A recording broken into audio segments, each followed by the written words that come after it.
Good evening, members of Spiritual and Cryptid Encounters. How's everybody doing tonight?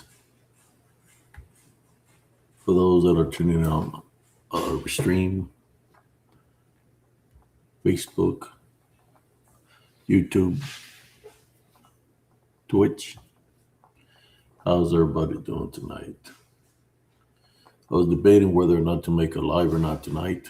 I did say I was going to do live last night, so here I am, kind of late.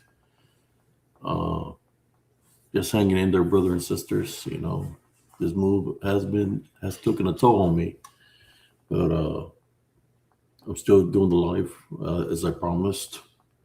I think I'll talk about a lot of things. Which is that if anybody's got any kind of proof of anything, you know, their encounters or anything like that, show me the proof. Show me your evidence. You know, and that's what I'm here for.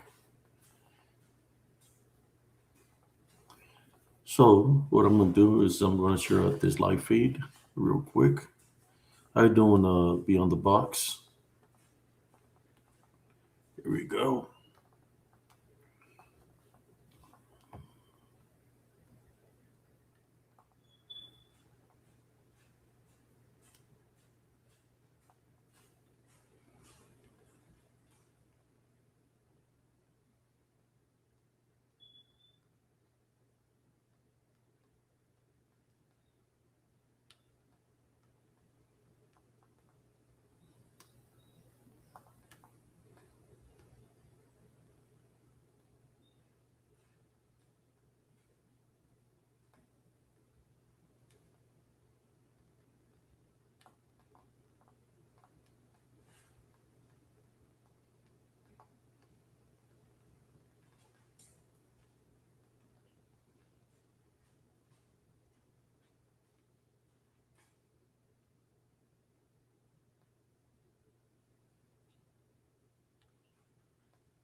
Here we are. We're all shared out here on the Spiritual Cryptid Encounters.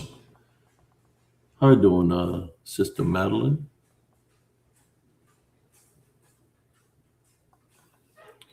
Just getting used to the location here. There's Rebel making a ruckus. I guess he's letting me know he's hungry or something. Yeah. Yeah, it's taking a toll on me. I'm all bruised up everywhere, bruises, bumps and bruises from the move. I know last night I did a live, it was okay, I guess. Just talking about the move, and I said I was going to do a live today, and I was thinking about doing it early, but here we are. It's late, so I'm thinking about just doing like about an hour live. Yeah, he kicked something around over there. I think he wants some food. Yeah, let me go give him his treats. Let me go check if he's got any food.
There we are.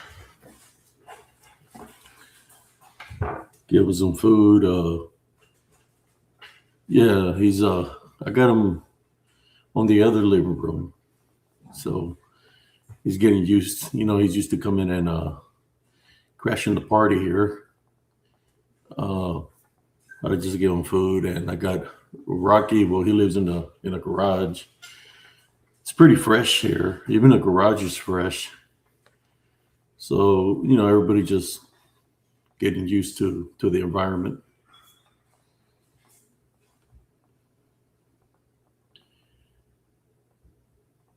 Yeah, I just been taking it easy, doing our lives till I get back in the groove of things.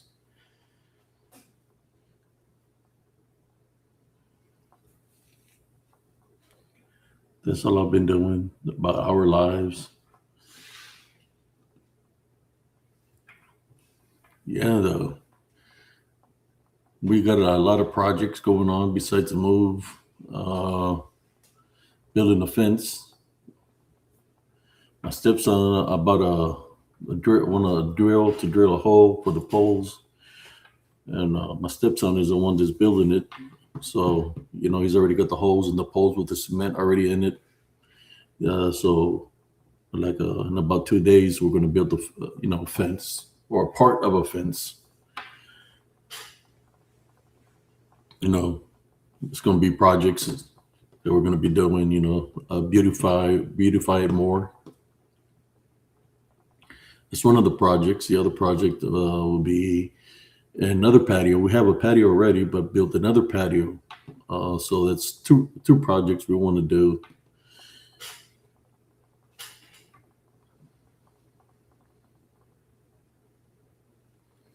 No, I still got some more stuff to move from the garage. Hopefully this weekend will be the final move.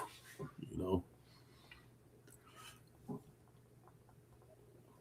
yeah, we've been taking our time. With the move, we got a lot of stuff. Got rid of a lot of stuff. That's what you do. Keep whatever you want to keep, and get rid of whatever you want to get rid of. And start from fresh. How you doing, sis? We've got Sister Madeline, Jesse, H.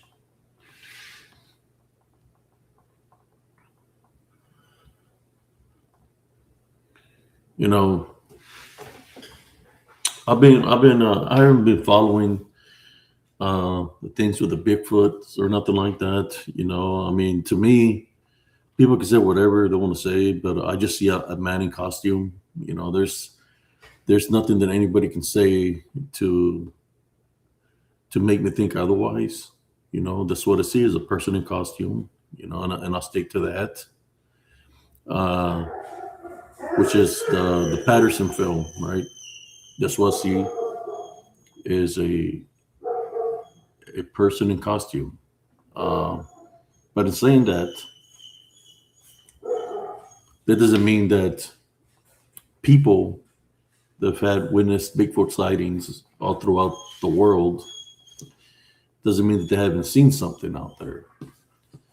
Uh, to me, I believe they saw something, just like I witnessed something, right? I witnessed what seems to be a Bigfoot. I witnessed something to be like a werewolf, like a Thorpe. Uh, but just because you witness something doesn't mean it's real in the flesh. I wish I learned that the hard way. I wish when I give it the power of belief that it was something real, then he used that to his advantage to come and mess with me and start attacking me spiritually. Uh, that's why I tell people to put the spirit to the test. Another thing, that I want to bring up to subject before I drop a link here. Sometimes, in order for something to keep going on or to keep the lie real, you have to reinvent yourself or reinvent something else, right? to bring it back up to topic, to keep it how should I say, keep it refreshed, or keep it up there like in a high pedestal, even though it's a lie, right? Which I believe that's what they've done with the Patterson film. There's people that supposedly saying that it's fraudulent and all this stuff. That they say that they've targeted these people and all this. I believe they're all in cahoots. There's got to be a good guy and a bad guy. I believe they're in cahoots, and they know exactly what they're doing, just to keep the Patterson film alive, even though it's, to me, a person in costume. But to the believers, right?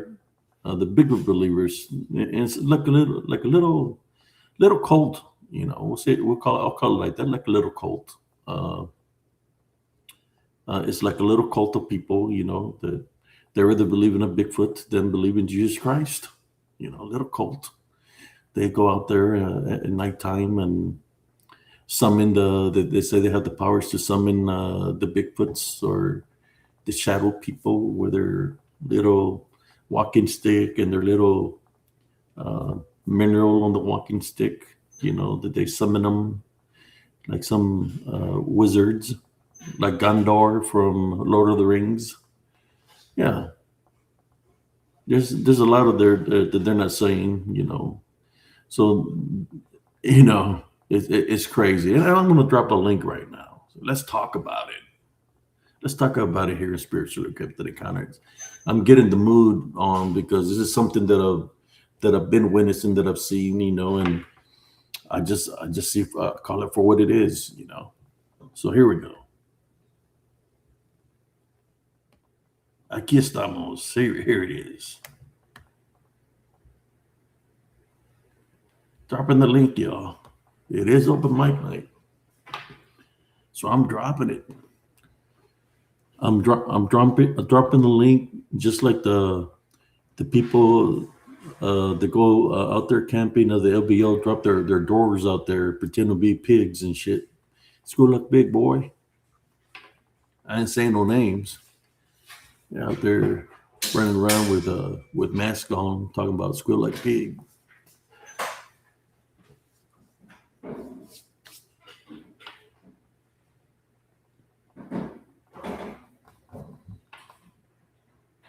Okay, here we go.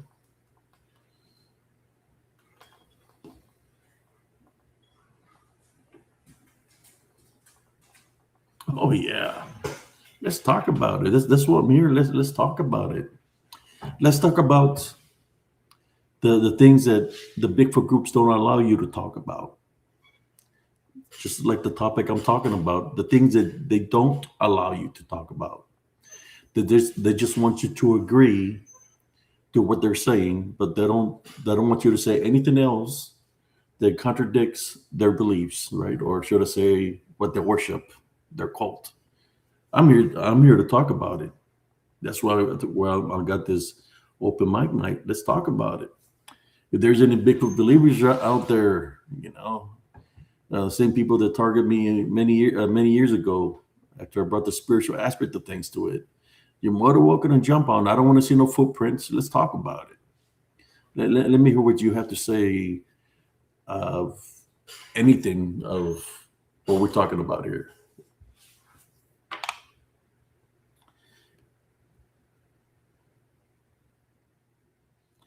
Yeah, they got before they had people in costume trying to help the Bigfoot community reinvent or try to say that there's other Bigfoots running around out there in the woods. I mean, you had even comedy Bigfoots. You had a Bigfoot with playing a saxophone. You had a woman dressed as a female Sasquatch, thing that she called sassy squash. Person in costume, and so many people in costumes. And they play these videos on their Bigfoot stuff, right? Of this people, I guess, trying to keep it alive. I don't know if it's a comedy to them or what they're trying to do, but I'm not impressed. That's one of the reasons you could say I left the majority of the Bigfoot community. I'm not impressed with anything they put out there because you could tell it's either people in costume, people with freaking masks, or makeup on, or now it's all AI, right? All AI. No, they said there's people who said they had encounters. Well, let me hear your encounter or what you witnessed. But what about the people that said that their Bigfoot that they witnessed looked just like the one from the Patterson film, and it's a person in costume? I mean, you can tell by the walk that that's a freaking person in costume. For God's sake, you don't have to analyze nothing to tell it's a person in costume. These people analyzing this and talking about this, you could literally tell it's a man walking in a costume just by the way the guy is walking. A big old hillbilly guy. Nothing beastly there, just a person in costume. So here's Spiritual and Cryptid Encounters. I can talk about anything I want to talk about here because I don't fall under anybody's rules and regulations or bullshit. Should I say bullshit rules and regulations? So here I am. Let's talk about it. I always get messages or these people, Sasquatch people, whatever. They comment, they say something, but they never want to come on live and talk to me about it. Why are you scared? Does the people in charge of you don't let the leech loose enough so you can come in here and talk to me like a person? You're not allowed to talk to Brother Abe CS because they'll bring the spiritual aspect of things. No, they say that sometimes the lie lasts till the truth comes out, right? So don't be afraid to come on to Spiritual and Cryptid Encounters and try and prove me wrong of what I'm talking about. You're more than welcome. How you doing, Sister Brenda? Oh, hello, Abe. you know, I want to make a comment about that. Um, so they made that film way back when, okay? So it was a long time ago. And now, going through all the years, supposedly Bigfoot is so elusive. How did he catch him walking, you know, from the water going across the thing? And he just sat there and looked at him to take a picture. But now they say that he hides from cameras and it's, you know, pixel Interdimensional. or right. So I don't see how you could get such a plain picture of Bigfoot walking around when he stays hid most of the time, you know, because they're spiritual and The interdimensional. you seen the pictures that I capture, right? The images. Right. I have to lower down the speed because it moves so fast. That I Yep. have to lower down the speed just to capture, and the way I capture them is through the ultraviolet rays of the sun. But they get if I play the regular speed, they'll appear and disappear. Right. So they're not in the flesh. Right. Yeah. Yes. And I mean, okay, so if somebody's out in the woods and they say, "Oh my God, I heard Bigfoot," okay, I could see them hearing making noises because they're trying to lure people somewhere. But A lot of this. There's something called echoes, right, right? You got somebody banging on it 33 times. Give it count to 1,010. You're gonna hear the echo of the banging in a distance because it's gonna be echoing somewhere else. Then the people are gonna be like, "Oh, you hear it? It's the banging." That is called an echo. You hear somebody screaming. Count 10 seconds, 1,001, 1,002, up to 1,010. You're gonna hear an echo in the distance, but it's the right. same yell.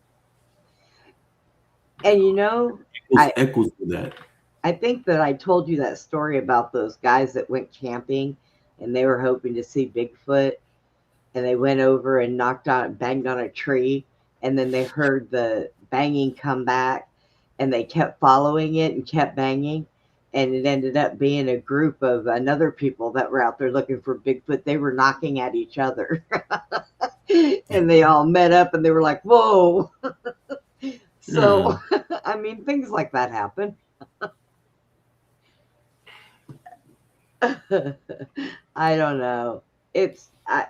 When I first seen that, and I mean, I was young when I seen that, and I thought to myself, there is no way that some creature that is elusive that's going to just show up and go walking in front of the camera and just look at them and keep walking. And the Well, dudes are they're taking the camera on their horses, recording. Hello, it's staged. yeah, How come the horses, when they seen this supposedly beast, didn't go crazy? yeah, Because the they horses would knew that have. it was a person in costume. Horses were Hello, like, whatever. hello, the horses know it was a person in costume. Well, even the first photographs that were taken of like the Loch Ness monster, Yeah, that guy ended up on his deathbed admitting that it was fake. They faked it, you know. But still, all these years, even though he said he faked it, people are like, "Oh, I've seen it come up and go back under the water." Are you sure that's what that was? Because there are a lot of things that do that in the water, you know. So I believe that people hear these things. Obviously, you've had photographs of things in the trees, the DDNs and all of that. So, and they make noise. Sometimes it'll sound like they're walking. Sometimes they might running. poop or, do some stupid stuff. But they're not going to straight up come out of the woods and say, tap you on the shoulder, here I am, take a picture. You know, In Elms Grove, they do come out of the woods and oh show yeah, themselves to you, but they'll come to you, and if they're coming to you, it's because they see a spiritual opening. I'm just letting you know. They'll yeah, come in numbers. I'm not talking about Bigfoot. I'm talking about shadow figures. You know, yeah. DDN.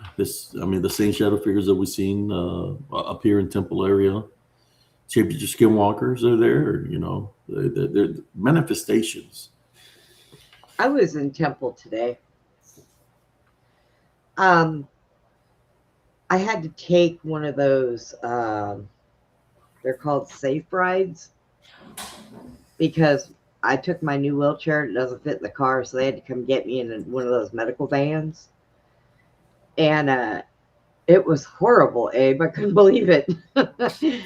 He didn't turn his air on. It was hot. I was in the back of the van, and he didn't speak English at all.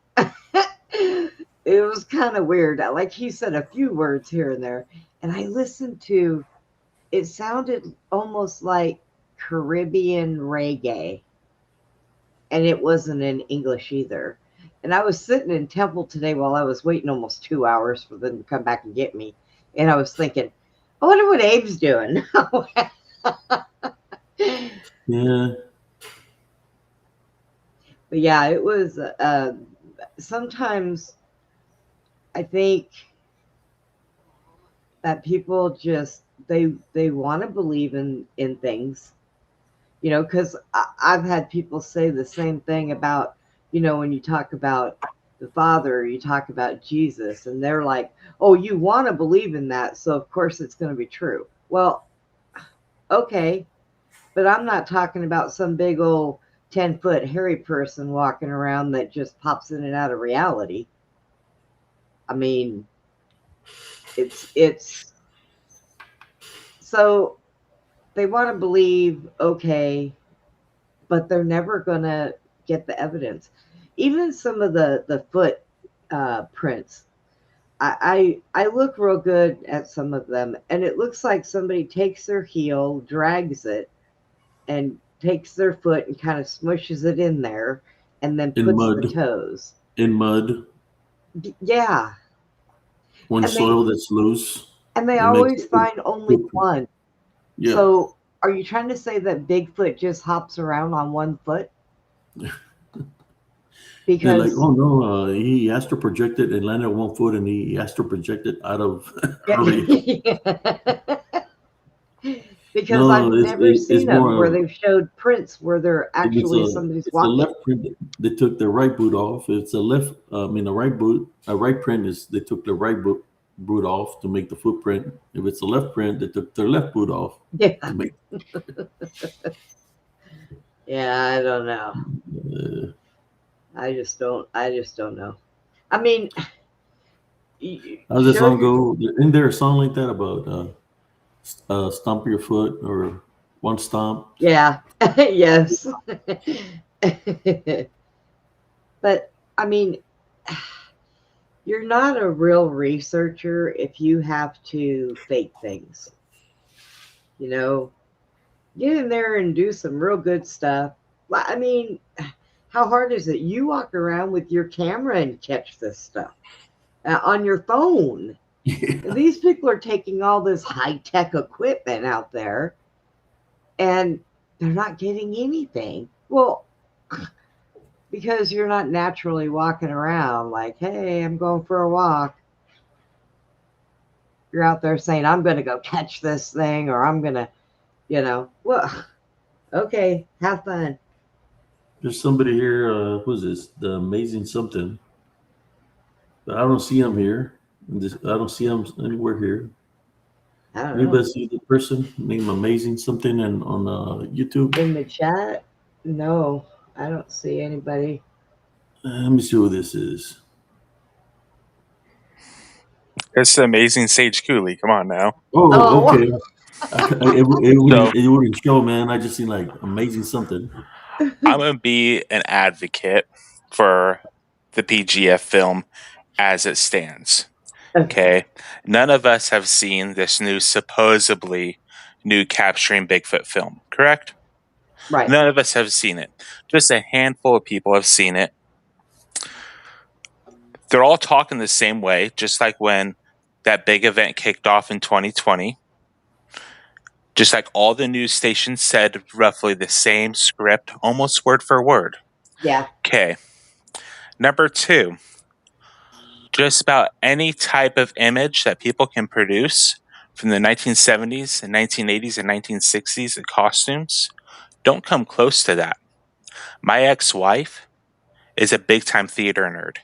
Has won state-level awards up here in Washington for hair and makeup and costume. Her best friend is a seamstress. So the type of fabric that people want to compare to the PGF film, the spandex, when was that created? And when was that actually on the market for? I'd say in the 80s, sometime in the 80s. Yeah, the 80s. Okay, so tight-fitting fabric. Number 2, even with the grainy original film, you can almost see muscle structure. When it's redefined and sharpened, just like we do with normal films, we can't say that films that have been resharpened are fake. When it's resharpened, you can see muscle structure. You can see a gait that's bigger than that Bob Posterous, whatever his freaky name is down in Yakima. And I'm actually from this area, from this greater area. If you Okay. met my old first sergeant, believe it or not, his name was Larry Fisher, but we knew him as First Sergeant Fisher. If you looked at him at how tall he is and the way he walked, he looked just like Bigfoot, man. To me, I see I a mean, freaking hillbilly, man. He's from over I there, got a a question hillbilly, for you. a big How hillbilly. That's how what I see else a is a person in a bipedal creature costume. supposed to walk? I'm saying this is what I see is a person in costume. I mean, the supposed costume doesn't even match up to tens of thousands of dollars in Hollywood productions like Lost in Space. It doesn't match up for muscle structure. Those are loose fitting clothing. You can see the seams. You can see the It mesh, doesn't match up at the mesh all. costume, the mesh fur. It's not even it's mesh. That's the way the costumes. You grew up in the '60s or I'm for '69, Yeah. and you look at all the Lost in Space and all those movies from back in the day. It's the same material of the costumes Now, that we use. Same All now, of those material. costumes look like shit, and they're all loose fitting. now, I will say They're all that loose fitting, and you can't deny that. They are all loose fitting. They look like a third grader put them together, and they were on a $15,000 budget. now, They were now on. I'm thinking about the '70s and the pants that they wore, and they were kind of skin tight, but then bell bottomed at the bottom. So, I mean, maybe there was skin tight clothes back then, like that in the '80s, and not a lot of people wore them. Maybe. Yeah, and that would be expensive. And when the guys are bouncing checks just to buy the freaking camera, you think they're going to afford a $4,000, $5,000, $10,000 suit? The Planet of the Apes films, those suits were $10,000, and they look like shit. They were loose fitting. They look like a freaking Ewok and a Jedi had sex. Yeah, Hollywood's getting better now. Yeah, Hollywood is so much better. I gotta say something real quick. Hello, everybody. You Hi, did not Andres. put How you doing? Hi. the whole freaking sex thing. I don't want to think about that right now in terms of the movie designs and all that. You don't have to say it like that, though. Yeah, it looks like trash. The 70s and the 60s, their movie sets, the movie designs, their costumes look like trash. It's all loose fitting bag lady freaking clothing. And we're going to try to say that that's comparable to the creature that's seen in the Patterson Gimlin film. The person in the costume in the film. Yeah, it's a person, man. I could tell it's a person, man, just by the walk. It's walking just like a human being, man. I mean, how else is a bipedal creature supposed to walk? On What I'm two trying to say, legs? it's a person in costume. That's what I'm trying to say. It's a person I in wouldn't costume. I wouldn't think they would strut. That Uh, person in that film, he was strutting.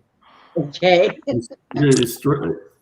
Well, You know that just pimping or the you know how I Yeah. had the little cello head just trumping or pimping where Yeah. they got the Stacey Adams. Yeah, man, he's strutting. It's like a person.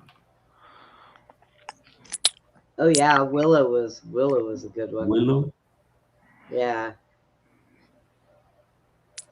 I don't know. I mean Hollywood I think is well because Hollywood is involved with the CIA and with the Pentagon. So Illuminati.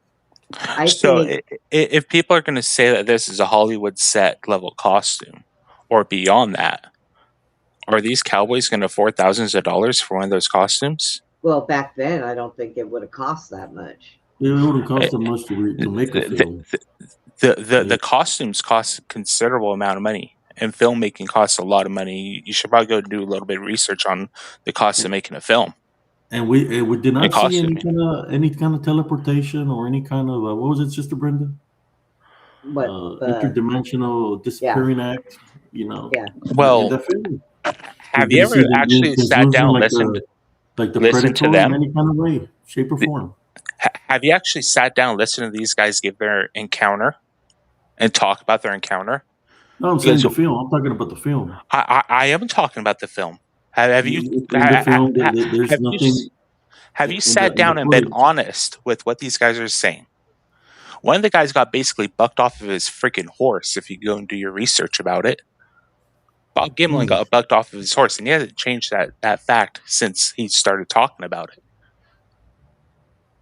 Like people want to get online, and just because they were mocked, they want to be boastful and prideful and go out and mock other people about it when they're not being honest and they're not taking an honest look at it.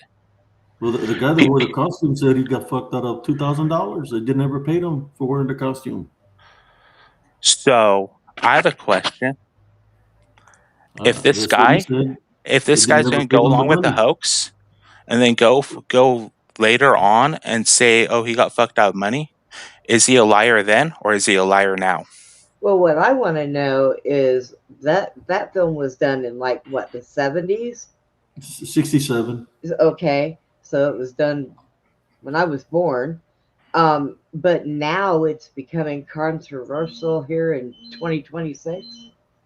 You know, Because they're trying to why? keep it relevant. That's why they're doing that. They're Well, trying to keep it relevant. I think this capturing Bigfoot film is just a cash grab. I Because haven't seen that. Somebody did a film on that. There you go. Somebody says they say Bob passed his lie detector test. yeah, but Bob Gimlin's gone on record hundreds of times. People have voice analyzed his thing. My dad's a freaking psychopath and a sociopath. He can pass a lie detector test. But yeah, Brenda, you are a cop. How many yeah, psychopaths, rapists, murderers have passed a lie detector test? that's true. That's why they're How not many of them can admissible lie in through their court. fucking teeth? How Yeah, many of them get attorneys that teach them how to lower their heart rate and yep. take pills? That's why they're not admissible in court. They're not admissible in court. A lie detector test doesn't even matter. Yep. There's so many variables in this thing that until people sit down and they listen to all sides of the evidence, they're just using their confirmation bias, their preconceived notions and their preconceived beliefs to back what they want to believe because they don't want to change what they want to believe. Look, if this film comes out and someone goes and cross analyzes it and says that AI wasn't used in this film, cool. That doesn't change anything that I've experienced in the woods. I live up here in the Pacific Northwest. Right.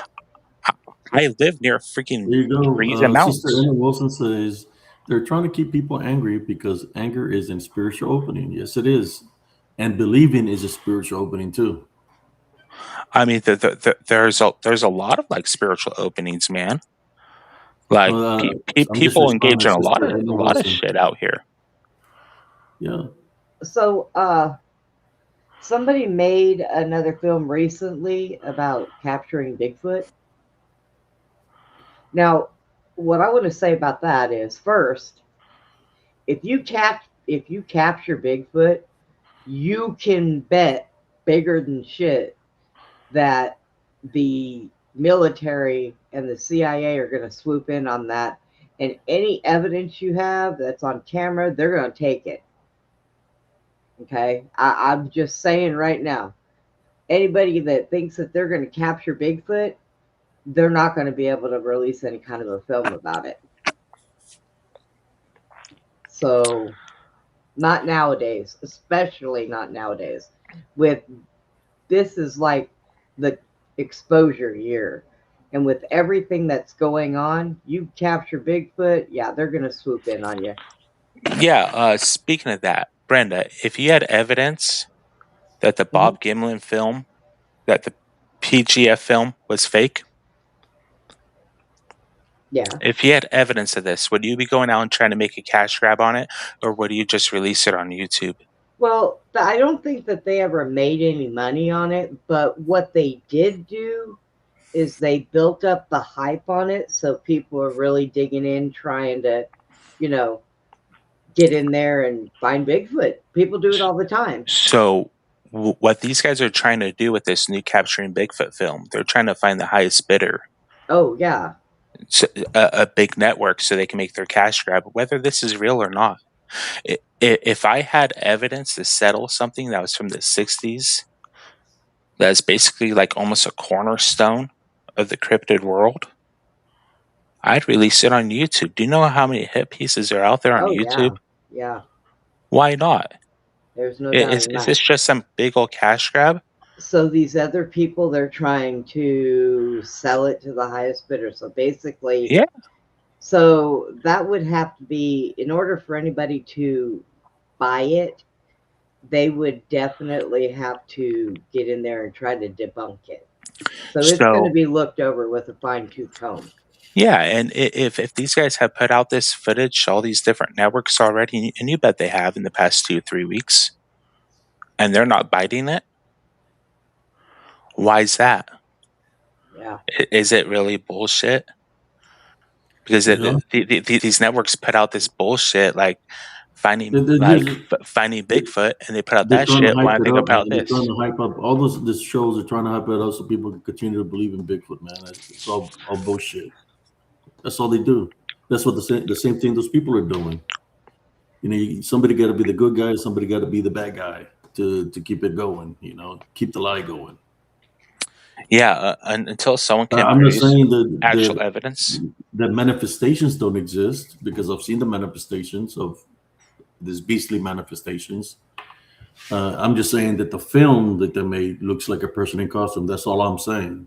I'm not saying that the encounters that how many people in the world have had Bigfoot encounters throughout the world? Many people, right? Not just Bigfoot encounters, other cryptids. Yeah, I'm well, not they saying usually, a lot of people will say that, they hear them, they hear, like, they're making sounds, they're mocking, they're chirping like birds, mimicking. they're doing this. Yeah, Yeah.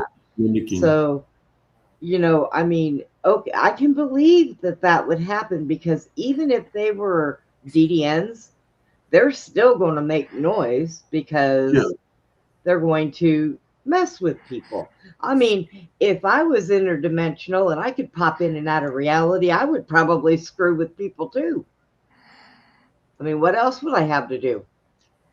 So, but they're saying now that, you know, they're coming down to disclosure. So they're going to start releasing things and letting people know that, hey, uh, there are things that live on this planet amongst us that we don't know, or a lot of people don't know about. So I think that when they have films like that or they have stuff like that, but it's all for disclosure.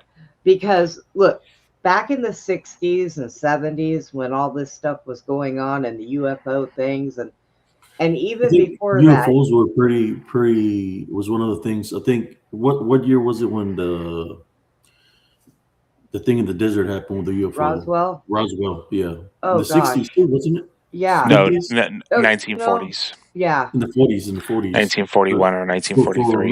many years after, they had a lot of sightings of these balloon Yes. things, and Yeah. yeah, So when they start talking about it, I mean, I'm going to tell you straight up out the door, the people that run this world that are not being seen, they are not human. They are soulless, demonic people. To put everybody through what we go through, they are soulless. So they're not even human. And so, what is the best way for our government, who knows about this, to be able to prepare us for this? Way back when they had that War of the Worlds, when they put that on that radio, oh people yeah, freaked out. They were running around killing each other. Okay, it was a big freaking scandalous mess.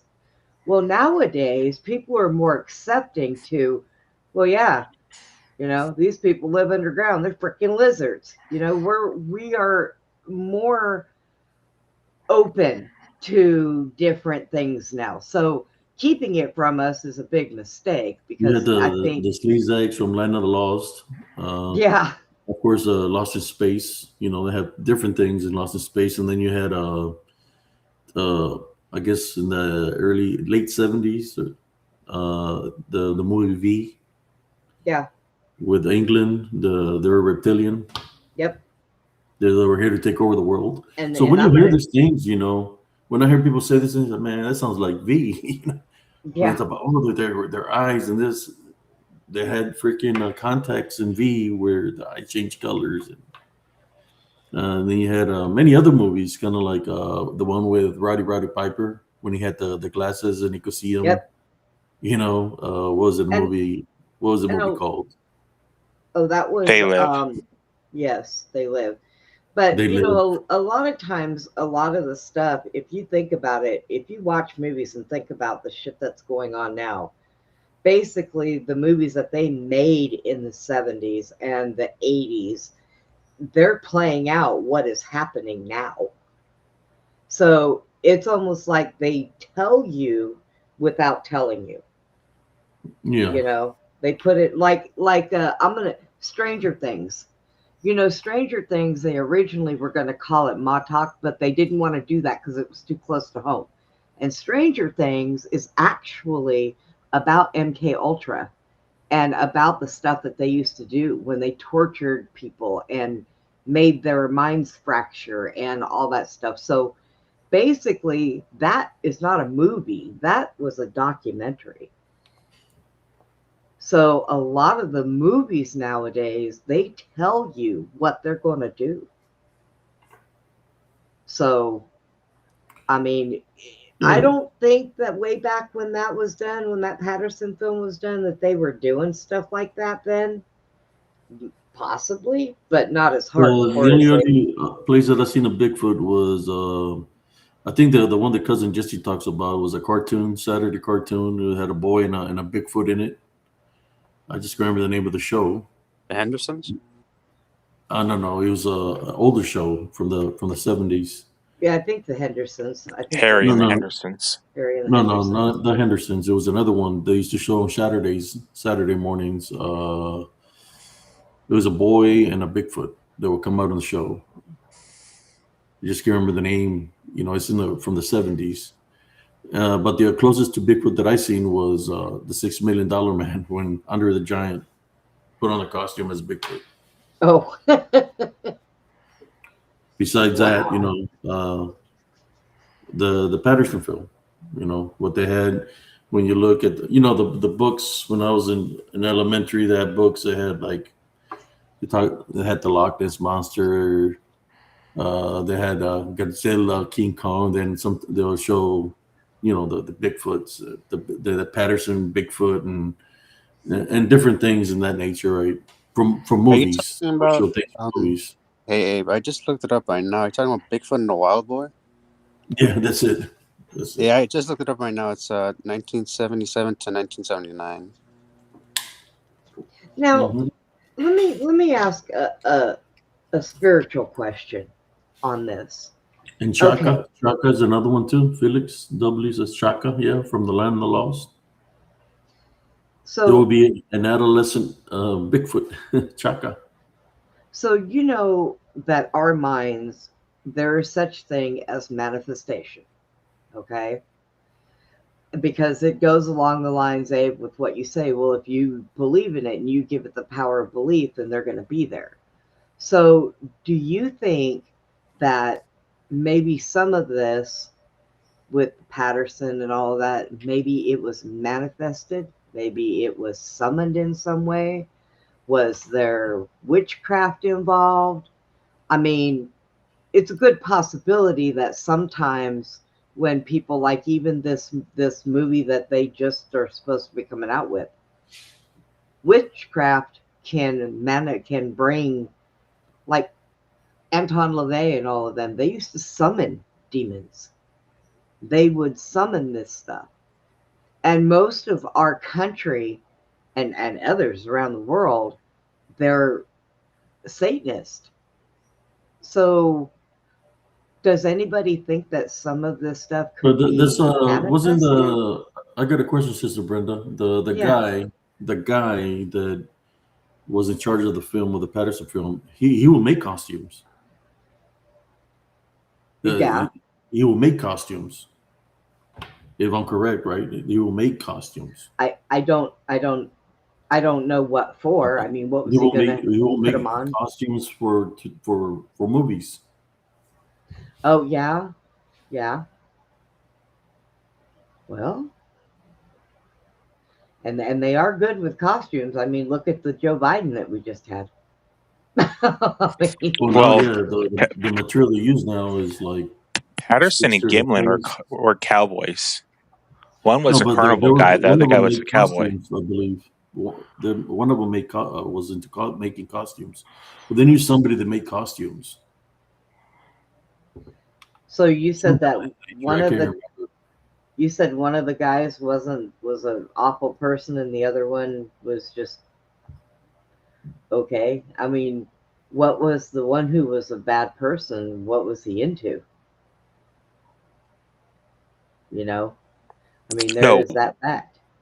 one guy was like carnivals. Carnivals. Yeah, like these guys were broke, poor guys.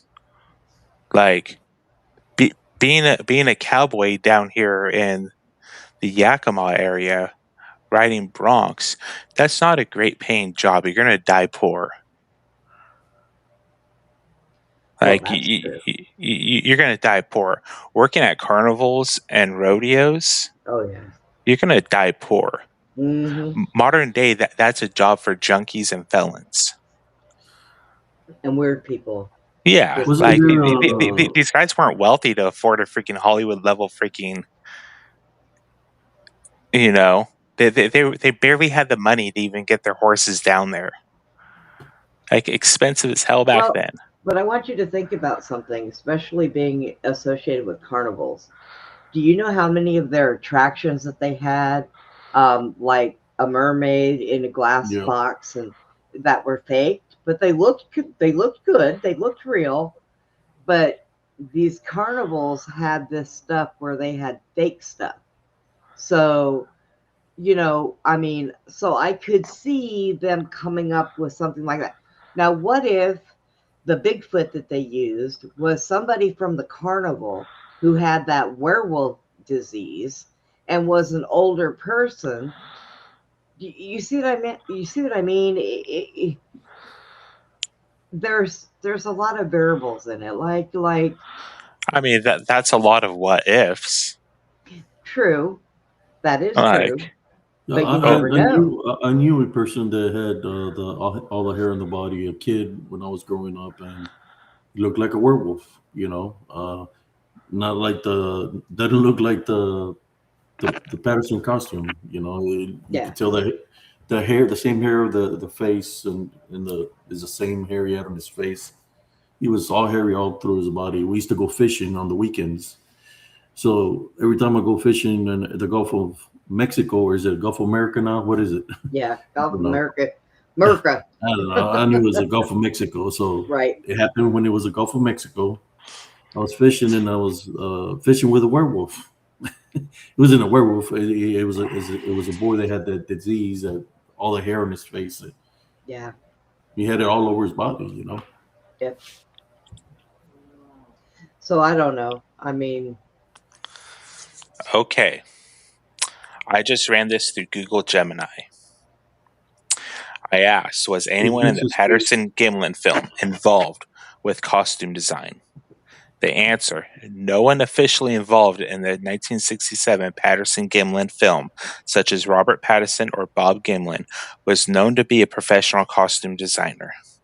While critics often allege the film features a, quote, man in a suit, end quote, the origin of such suit remains unproven, with many analyses suggesting the subject's anatomy and movement were far too advanced for 1967 costume technology. Which it is. Like, my ex-wife is a costume designer. Like, there's no seam in that suit. There's sign of it rubbing up against trees or through a cave. Who knows?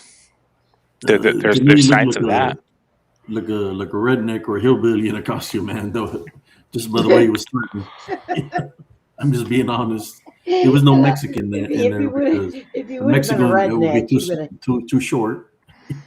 If you would It have been a looked like redneck, he would have had a hat with straw hanging out of his mouth. he probably had the hat underneath in the costume. Oh, jeez. Well, I Uh, mean, nobody's come forward with any definitive proof of it. he So said he the was. best He we said got is a the guy that wore Sasquatch. it said he was hot as That's hell wearing true. the costume. That he almost passed out while he was wearing the costume. And I think towards his rear, he had his wallet in it. Those leather wallets. I don't know. Yeah. You'll be able to see it on the buttocks, I guess. Those big leather wallets. But I guess he had it in the costume. I don't know. I don't even. Me. I just see. That's what I see, man. A person in a costume. Nothing beastly there at all. So they never made any money off of that film, selling it to anybody, No. anybody using it. No. Like, but Bob Gimlin is literally so broke, he has to go and do Bigfoot conventions. Like, he's a poor freaking cowboy. Like, this dude didn't have the money to pay for a freaking suit that would show muscles. Huh. The walk itself, man. Just analyze the walk. You can tell it's a guy in a costume. I Just mean, by the way he's talking, is a person. I can say it's a bipedal creature. I can't say it was a human. Due to the actual people that have gone out into that field, that area, and done forensics instead of armchair coaching it, the people that have actually gone out and done the forensics at that site have said that it's well over 6 feet tall. They go there and they do the gate, and the gate is more than what a 6 foot tall man can do. I I'm think it over was like 6 six feet something. tall. No, the guy that did it, he did it when he was in his 20s. I'm Uh, 6'2", and I can do that yeah, gate. he was like 20, 25 or 24 at the time, 27 when he put on the costume. Just scared, I Yeah, don't know. I'm People 6 gonna foot believe what they 2 want to believe, but to with a me, 13-inch shoe, and I can do that gate. to me, when I Okay, see it, I just see a person in costume. Man, I'm sorry, just like so the question is now, okay. My big question is, so the Pattersons caught Bigfoot just straight up, no blur, no nothing, but yet nobody from then until now has been able to do that. Oh, the original film was pretty freaking blurry at first until you laid down on a log and stabilized it. Then versus now, personally, I don't believe that there's a lot of Bigfoot out there. Number one, and number two, I don't think a lot of people can overcome the shock. I don't think that the first impulse is to pull out my camera and take a picture of this when I'm deep in the woods and there's a 6 to 9 foot tall creature in front of me. Same with why a lot of people encounter bears near them, and the first thing that they don't do is grab a cell phone to take a picture of it and have a selfie with it. That's true. So That's true. go and look up the term confirmation bias. That's what I would like people to do. Before people condemn the Patterson-Gimlin film, they need to look up the term confirmation bias. Like, I am more than willing for it to be fake if people can provide evidence for it to be fake rather than their own bias. I mean, I'm just saying that I see a person in costume. That's what I see, man. I'm not gonna lie about it. That's what I see as a person in costume. I don't see nothing beastly there. And I was in the military 10 years, and I seen all kinds of wild animals out in the woods. Uh, Cougars, mountain lions, wildcats. I run into all kinds of different javelinas. Wild boars. That's what we call them, javelinas in Texas. So, Never Abe, once did I run into a Bigfoot, and I trained day and I, night. I wasn't there only for how I long were got a they there? question for you. How long were they there filming? They were For a day literally, too? yeah, they were literally in and out on a backpacking trip, on a horseback trip. They weren't at this creek bed for like 3-4 days waiting for this Bigfoot to come. But I have a question for you, Abe. Go ahead. Did you take do you have a lot of these pictures of these javelinas and cougars and bears and wolves and all this stuff? No, I mean shit. Why not? I was literally taking a shit. I was in Germany, and it tried to gore me, man. Why don't you take a picture? Yeah, his Couldn't pants take a down. picture. It's nighttime, and it was Okay. freezing. That when you got something that's bigger than a cow chasing you with a tusk, trying to gore you. Did you see the Bigfoot charging the guys on the horses? Well, I mean, they got off and they you took a video of want it. to answer your own question. How come it didn't rush them? I don't know. Maybe How it's come not a predator. How come it stayed in a distance? Because something that's vicious Maybe it's a predator. is going to rush you. Well, the wild boar came at me. The only thing I could do is react to it charging me, which I jumped on the tank. I'm not here to How answer come for the the Bigfoot Sasquatch. didn't I'm get here to close? How come it stayed away? Because it was a I'm here person to in a ask the costume. same question that people ask about why they It don't was a capture person in a Bigfoot. costume. They're like, just keep the distance. Don't get too close to the camera. We don't want you. We don't want to reveal that it's But a person in a costume.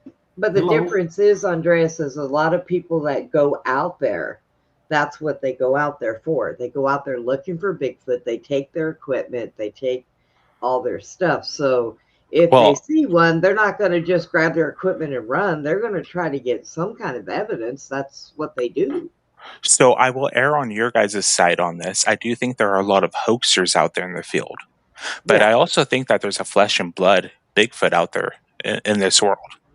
And I say that because all the way back into the Bible, into Esau and other things and other topics and the Woodwows and every culture on earth has a Bigfoot, has a wild man.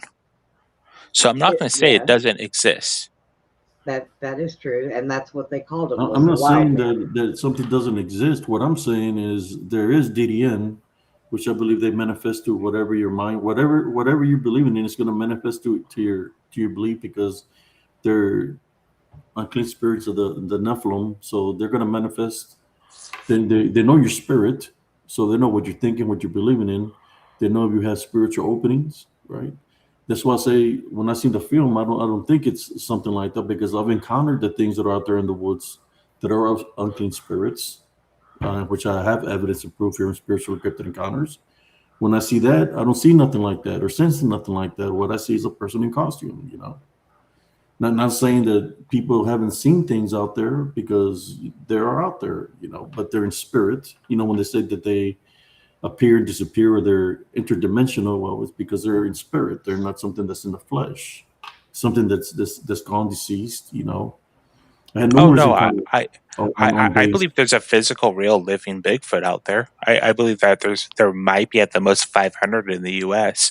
I believe they're a critically endangered species, and I believe a lot of people go out there and bullshit it. And I also believe that a lot of people go out there and take pictures of shit and want it to be something, and it's literally nothing. I'm just saying that there is people that do, it's people within their own Bigfoot community. If they're trying to do something, that they've taken away from any kind of credibility, man. I mean, you got people in costume hoaxing, other people like Todd Sanding, that his wife is a makeup artist, pretend to be Bigfoot. He's saying that he's doing it to save the Bigfoots, but it's him in costume, him with makeup on. You could tell it's him with makeup on. You have all these people walking around in the costumes in the woods, making footages and put it on. Now you got AI messing up the credibility of the. I mean, the little bit of credibility there was, which was from 1967.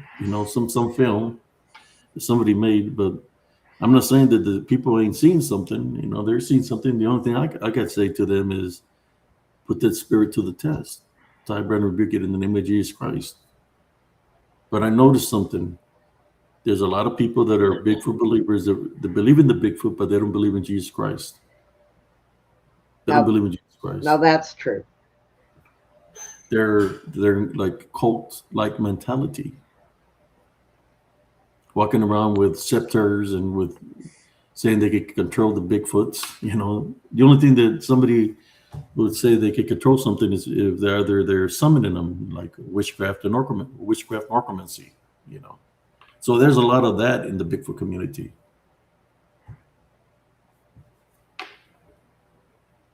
That's why they want you to believe, because if you believe, then boom, the opening is there for the spiritual attack.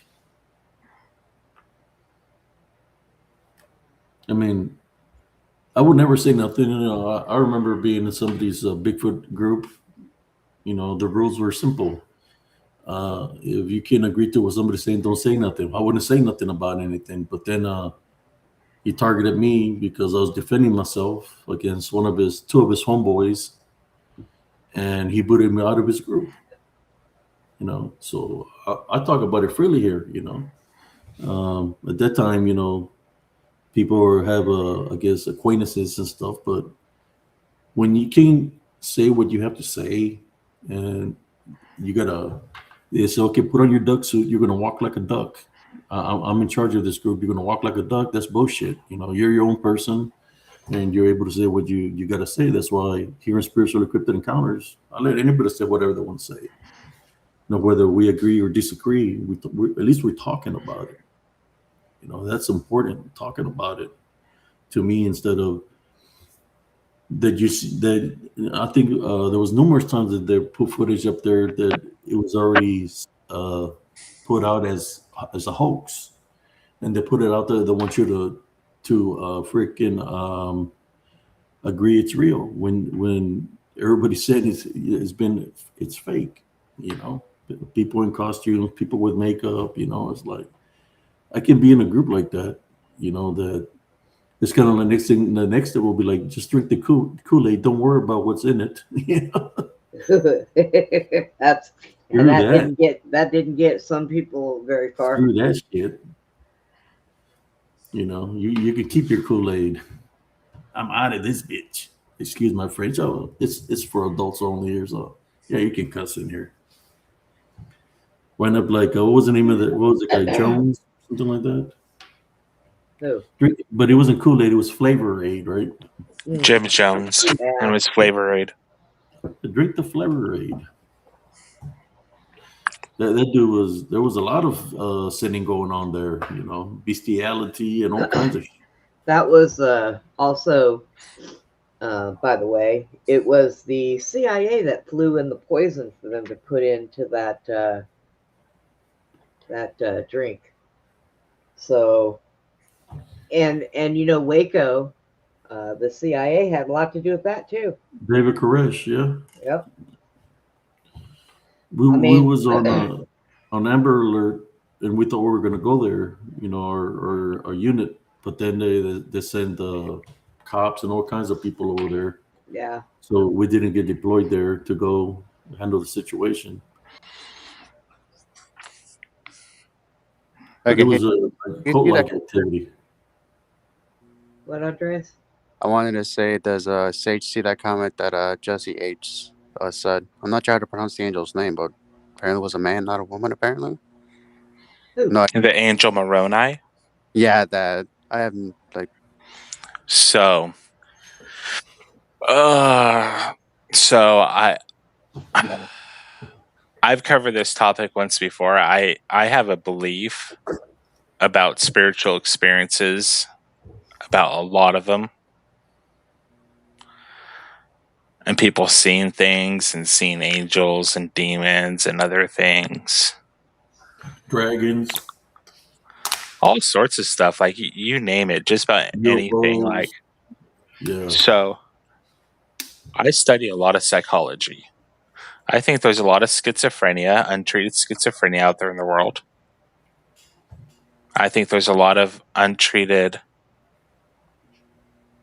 and unmitigated superstitious beliefs. Like I first approach things in a scientific manner. Is it real? Does it breathe? Does it leave behind physical evidence? Etc., etc., etc. And then I look at the area that it happens. I look at the who, what, where, when, and why. Okay, things that we were taught in elementary school. The who, what, where, when, and why. Okay, who was Joseph Smith? Who was his parents? Where was he at? Why, when, and how? Okay, Joseph Smith lived in an area. Somebody said we're Mormon sage. LOL. What the hell? Man, I don't want to hear about the 20 wives, man. No. I'm just playing. I'm talking to Jesse. He said we're Mormons. So, and actually, there is a lot of biblical principle about polygamy. A lot of that God didn't actually condemn it. It was actually used to progress mankind. And I can get into that one day if you want to. Not a problem. Anyways, Joseph Smith was part of a family that they honestly, if he was alive today, he would be more in our community than anything. I kid you not. He was into the study of occults. He was into talking about Bigfoot, vampires, demons, all sorts of stuff. He lived in an area called the Burned Over District of the Northeast or New York. The Burned Over District it was much like the wild, wacky sense of the 1970s and 1960s California. Okay. Now, a lot of the YouTube community kind of resembles that now, like the paranormal YouTube community. Anyways, there was a guy that Josiah was his name, Stowell, that he went on his property looking for treasure there, and Josiah Stowell didn't take him to court. The guy's nephews did. Mind you, Josiah Stowell had a wife and a son, and he was 50-something years old at the time. He wasn't an elderly man at all. People want to say that he ripped off an elderly man. Abe, are you elderly? Yeah, I'm an elderly man right now, man. Like, No, I would. I heard that it's in record that he got. If you look into the records of a judge, I have. that find him, him th- and his buddy got busted for stealing from the elderly. There isn't an actual judgment to that court judgment. There's a You know, hearing. you know what he would do to him? He would make when they had like they were make him sign over the properties to him, and Who? they could find him guilty in the court of law. Back Who? then. Not unless the courses were crooked or something. I don't know, but some that's what I had read. Him and what was his buddy's name? The other guy. It was because there were two founders, right? Brigham Young, There Oliver was another guy Cowdery. that was with them involved in that, the scam of they were stealing money from the elderly. He didn't steal any money from the elderly. Before he even found any kind of tablet or an angel give him this golden tablet. I think he owned a mine thing also, some mine thing, like a mine where to dig gold or whatever. I don't know. Yeah, Abe, I'm not trying to be rude, but you don't know. You don't know, dude. The guy's name was Josiah Stowell, and he was in his 50s, and he hired Joseph Smith. Around this thick, it's like. Okay. I'm just you don't know. He hired Joseph Smith, and Josiah Stowell's nephew took him to court. It wasn't Josiah Stowell. It wasn't his son. It was his mom. Now, Josiah Stowell went to court and defended Joseph Smith. The man that people accused Joseph Smith of ripping off went to court and defended Joseph Smith. Joseph Smith wasn't found guilty in that case. There's no record to prove he was found guilty in that case. And I would like you to go and find record that he was found guilty in that case, because he wasn't. Now, Josiah Stowell went on for the rest of his life for the next 25 years, became a member of Joseph Smith's church, and went on later in his life to defend Joseph Smith again in another court case. Here we go. Joseph Smith, founder of the Latter-day Saint movement, faced over 200 legal suits during his life, but rarely found formally guilty of criminal charges. Exactly. Often avoiding conviction through state habeas corpus dismissals or flee jurisdictions. But frequently accused, legal history shows he was almost universally acquitted or freed before a final guilty verdict. Now, the famous Josiah Stowell case that people want to talk about, please go to it. Because I went through my own faith crisis at one point, and I had to research this very tightly, and there is no actual evidence towards it. Now, this is just as bad as people shit talking Donald Trump when they don't know what the fuck they're talking about. This is just as bad as shit talking Donald Trump, who has over 400 court cases against him. Actually, I think it's 4,000. Yeah, I think he's had over 4,000 court documents of being sued or charged with something. Yeah, it's just as bad as that people actually like. There's a couple cases. I'll give you that. The Nauvoo Expository, when rightfully so. A newspaper wrote something bad about him in the church, and he told him to go kill it. And then there was a Joseph Smith. There was a banking thing that happened, rightfully so. But when people say that he ripped off Josiah Stowell, and that's the thing that people want to loosely claim, there's no evidence for it. As a matter of fact, Josiah Stowell went on to become a member of the church for 20 plus years. Now, I don't agree. I don't think that anyone's a perfect human being other than Jesus Christ. I don't think anyone's free of guilt and shame other than Jesus Christ.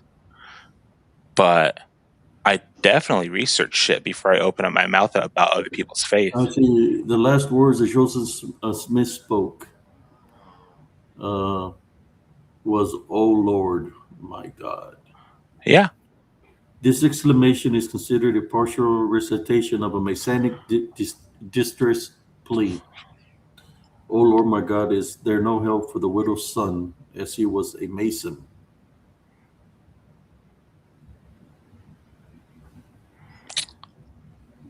I mean, you can find that wherever you want to find that. It was a Mason. And Somebody says Mormons are a cult. Lee McMillan, plain and and simple. Oh, are and you a cult, Sage? That's what this. I mean, what's a cult?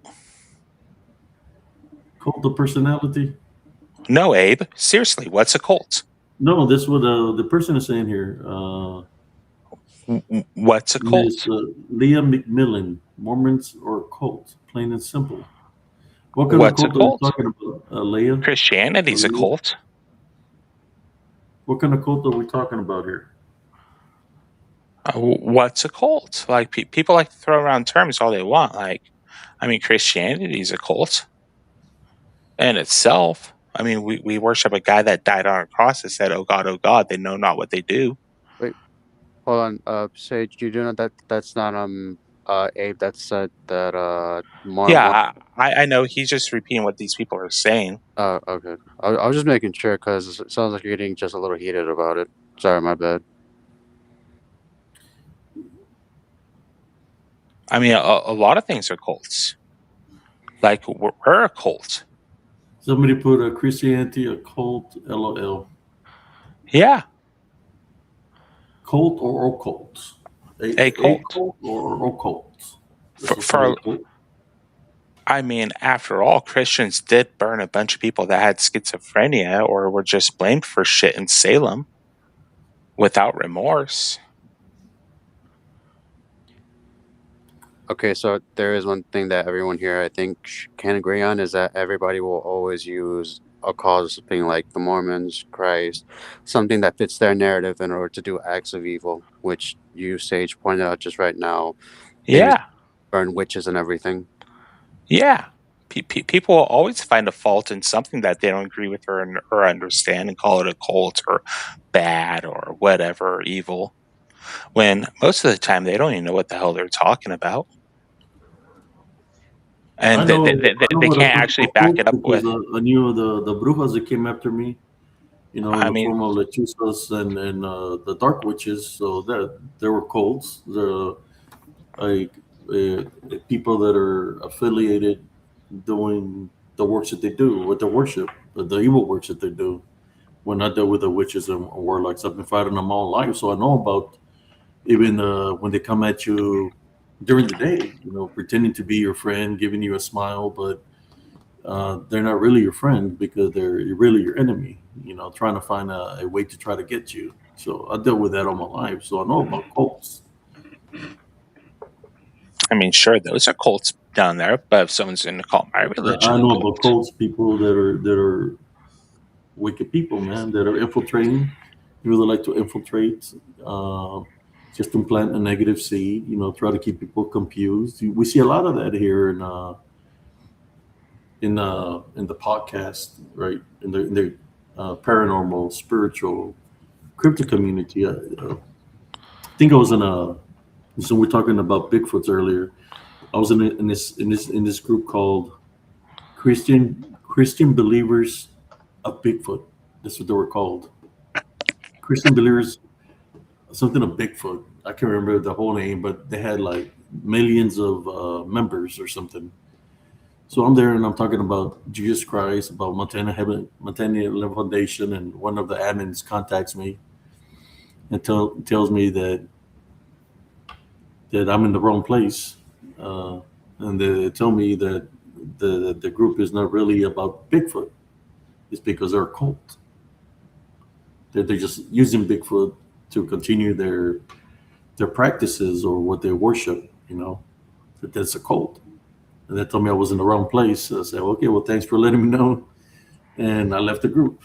You know, so they were using Christianity as a cop out and the Bigfoot as a cop out because they were really a cult.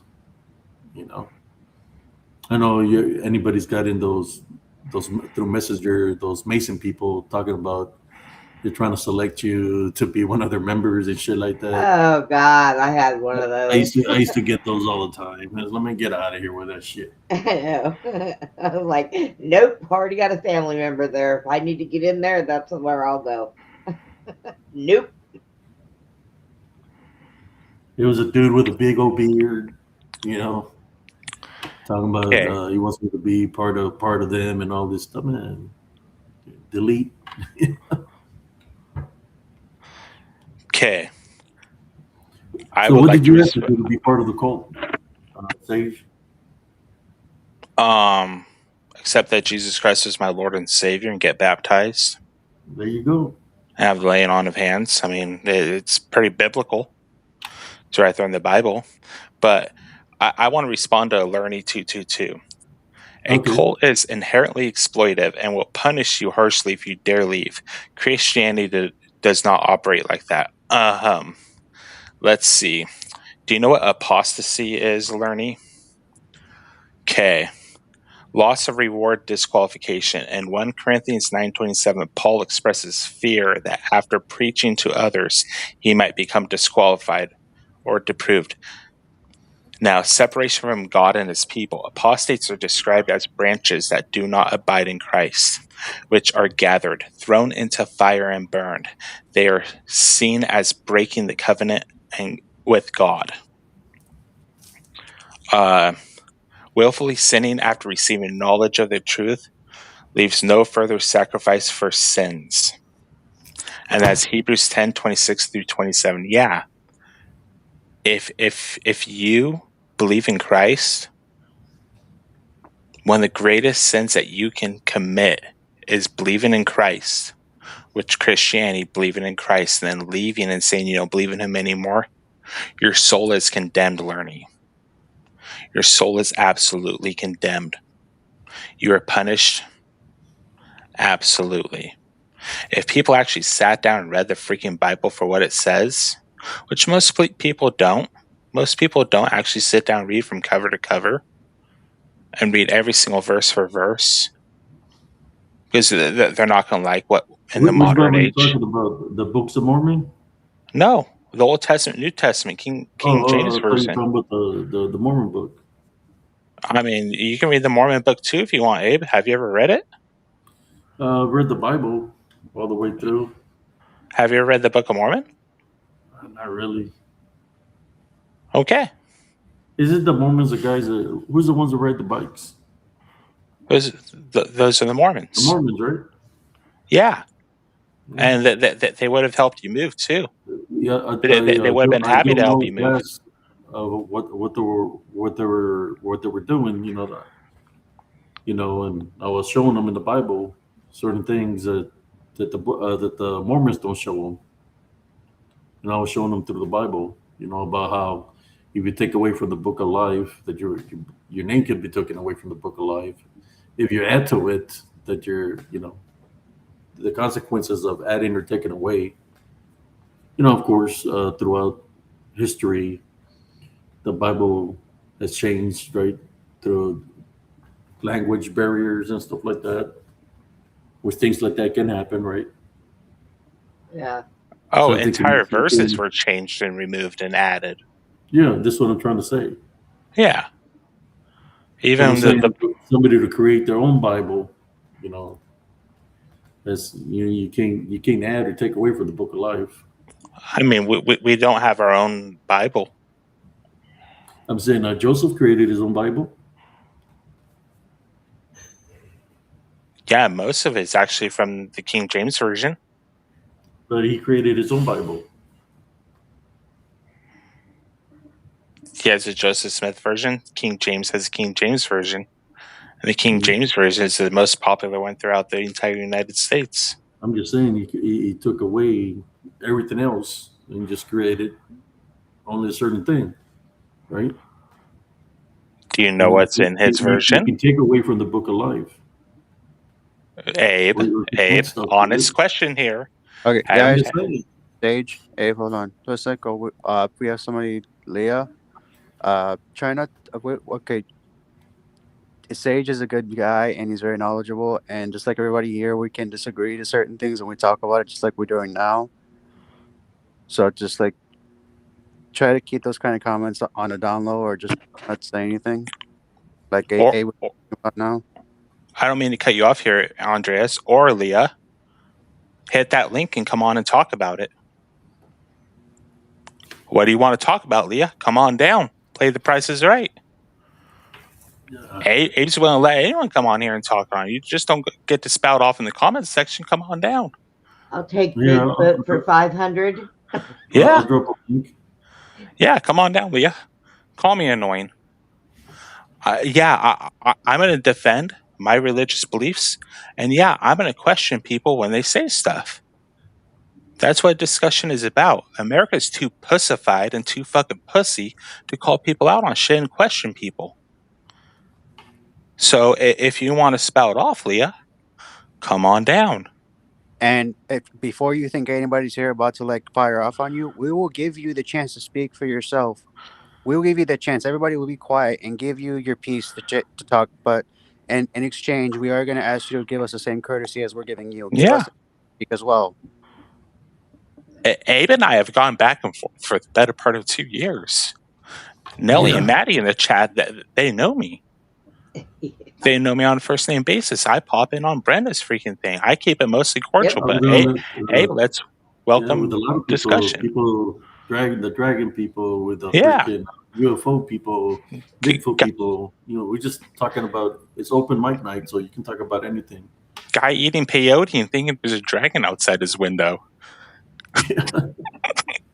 Then he doesn't want to admit that it's not weed, it's peyote. And then he said, I want to show you something. He had his homegrown marijuana with the light sit in it. Showed it on the show. Cool. I was like, oh, okay. I seen Godzilla outside my window one day when I was doing shrooms. Leah, we ain't going to kick you off. But if you're going to call me annoying, which is very disrespectful, come on down and say it with your big girl voice. Say it with your chest. And even then, Abe might even let you say one or two things before you're actually kicked off, because we already had a few people on here, and Abe respectfully did let them speak, and it wasn't until they started getting real nasty that he kicked them off. So it's your decision if you want to come on or not. I'm going to let you boys talk. I'm going to get off here because I'm nodding off. Okay, Sister Brenda. Well, thank you and I was just going to do a quick live, but it's getting pretty good. I know, right? I'm going to sit in the chat for a little while, but I might pass out. I can't guarantee. All right. Yeah, I was just going to do. I was going to start it earlier, but I didn't. Because I'm still kind of tired from the move. But I said, screw it, let me do one. Yeah. I know the night owls are going to be waiting. I know you've been doing them kind of late, and I've been going to bed a little early, so. But I'm going to go ahead and go into the chat. Yeah, we're just talking. What's your name, Leah? We're not mad with each other, and we'll just talk, open to debate, about anything here. Yeah, we get into heated, elevated voice debates once in a while. Yeah. I'm going to defend something I grew up in and something I researched. And yeah, I'm going to ask people when they say something I know different and I know the facts behind it. Just like Abe went and searched it. He couldn't find that. Oh, they steal from old people. And Sage is really good I read debating. that about the stealing from the old people. I just need to find that. It was an old lady or something. I can't remember. And Sage is really good at debating because he has 4 wives. All right, guys, I'm going to chat. Good night, All right. Brenda. Good night, friend. Take care. If Good you end up night. Good night, Sister Brenda. out. But yeah, That was a like, good one. it's 5, by the Like, way, Brenda. I'm just 5 gonna say wives. something in jet. It's 5 wives, but still. But yeah, like, I ain't mad at Abe. Like, if like Abe really offended me, I get on here and say it with my chest. I'm not gonna just hide in the freaking chat. Like, I might, poke at him a couple times about stuff, just like he's gonna poke at me. And I'll be waiting. I hope I don't turn to bones and dust before he shows me where Joseph Smith was stealing from old people. I read it, but you know what they've done to Google, right? They've taken away a lot of information, man. They've taken Well, away a lot of stuff off of Google. Since when I looked into that was back in 2011, 2009. So this how should I say, what do you call them?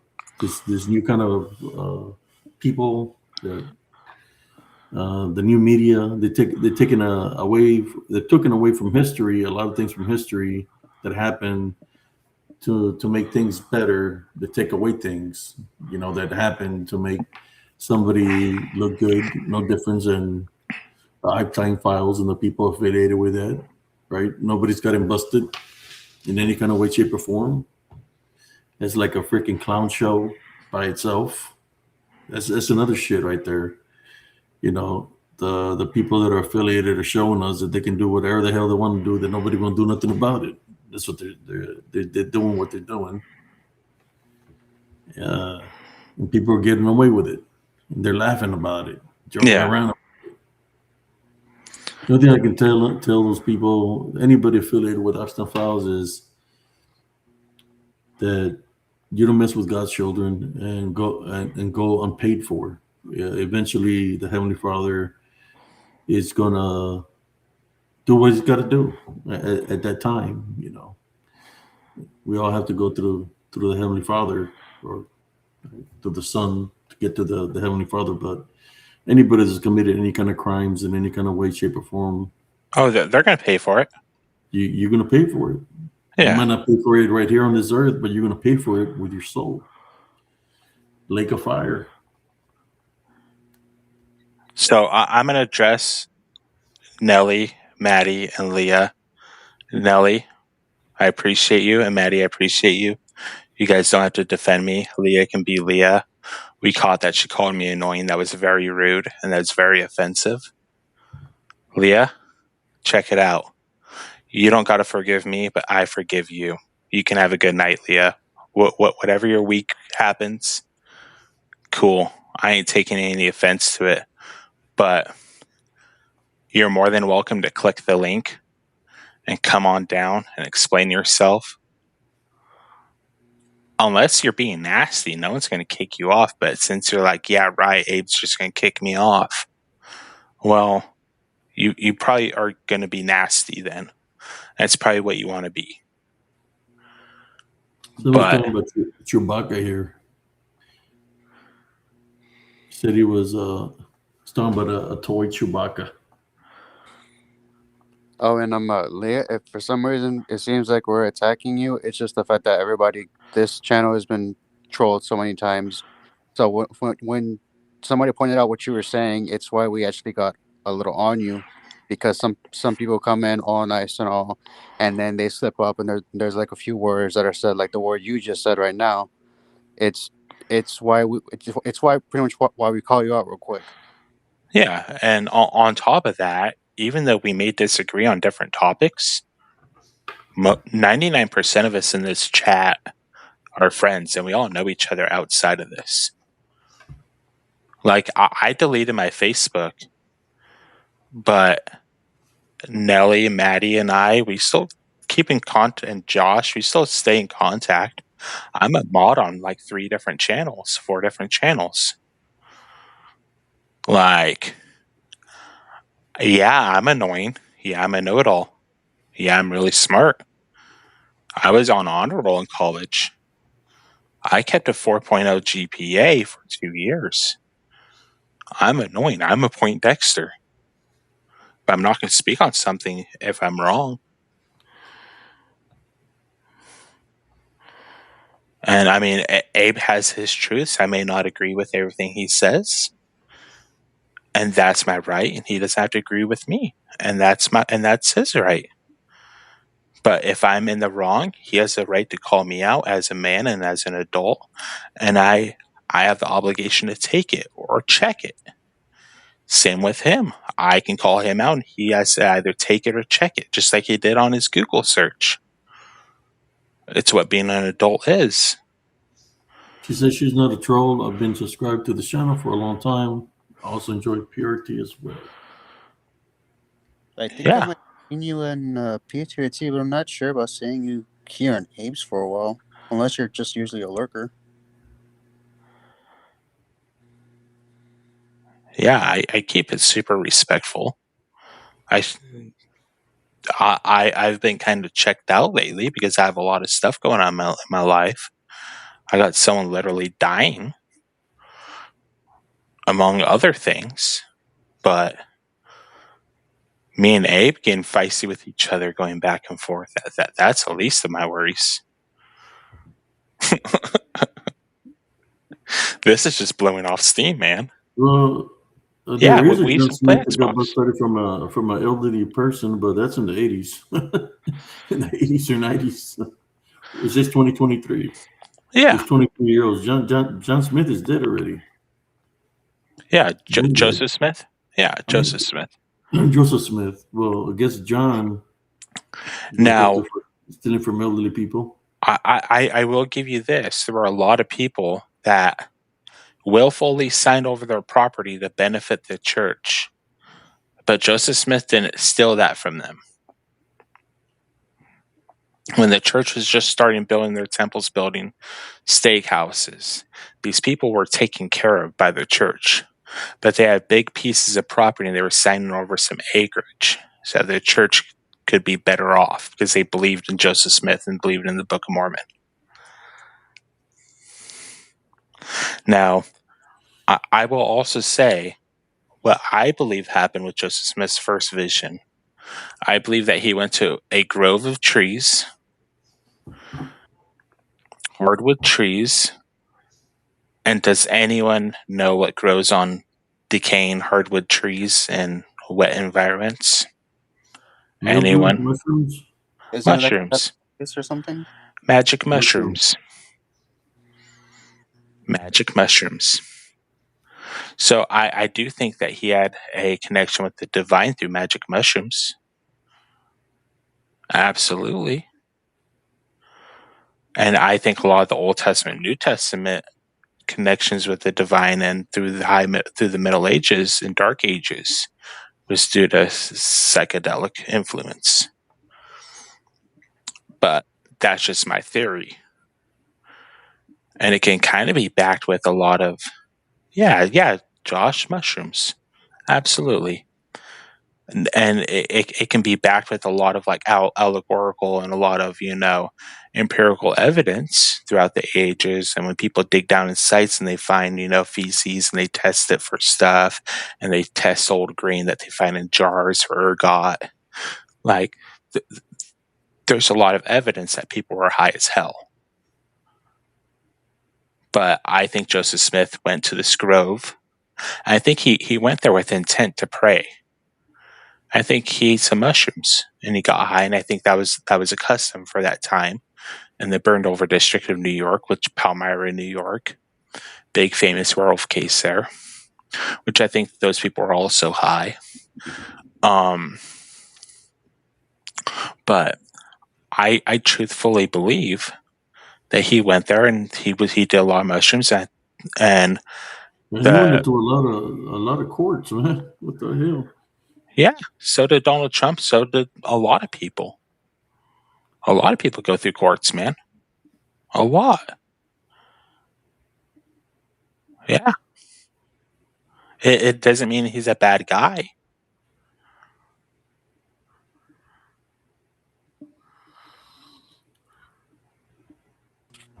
All right. Wow. Well, she said that she's been here before, and she actually called in during an open mic and actually gave an encounter story with the dog man when she was dumpster driving. Apparently, Yes, yes, I remember. so I'm not sure if like can you come back on and just like talk a little? Is what I'm asking. Leia. Mushrooms, shrooms. I like mushrooms on my pizza. That doesn't make me hallucinate. And on my omelets. I guess it depends how you make them, right? But ain't Yeah. there certain mushrooms that are poisonous? That can Oh yeah. kill you? Yeah. There's some that will kill you, like the destroying angel. That shit will kill you, deader than a doornail. How you doing, Brother Wolf? Hey guys. Hey, buddy, how's it going? Oh, it's going. I was just gonna say, like one of the things about the Mormons, my friend Loki's Mormon, and he works out at the ranch for us. He's one of the ranch hands, and I can tell you this, man. I've known Loki since 1999, Mm-hmm. and I was like his first official job that he ever had was working for us at the club as a bouncer. And my friend Henry Meyer is a Marine. He's the one that helped me with my genealogy. My friend Max is Mormon. The Mormons are not now what they were then. Like most religions have a certain beginning and then they become something else. And yes, there was polygamy at one time, but that was in Utah. But a lot of people don't know the history. I know the entire history. I've read the Book of Mormon. I know the entire history of the Golden Tablets. I could tell you like almost verbatim. And that's actually something that used to be a part of the Church of Jesus Christ of Latter-day Saints, which is what it's officially called. And I've actually studied all that. And some people are required to study like that's you have to learn all of that and repeat it. That used to be part of the doctrine, right? Yeah. Just like in the Book of Knowledge is part of the doctrine of Jehovah's Witnesses, and I've studied that, and I can tell you that too. I can explain to you like the 144,000 shale, all that. That's Jehovah's Witnesses. But the difference between Jehovah's Witnesses and the difference between Mormon, people get them confused, is that Mormons are one of the largest churches on earth now. They're in 180 countries, and they are a very powerful church. And if they wanted to, they could really flex on a lot of people. They don't do that. What they do is sacrifice a lot of their life giving in their servitude to God. And they send their people all over the world, including their own children. Yes, we do. To go all over the world to minister to people. And I got to say, it's admirable. And they really do look after each other. They take care of each other. And they're very, very nice people. Now, some people will say, well, they're a little cultish. When somebody tells me that, I tell them, well, so is PRT. We're a little cultish. So what? I mean, you have to be careful and be guarded and be a little fanatical if you want things to work. Because if you don't, then you allow a lot of laziness to come in. And when that happens, then the predators come in. And that's lethargy.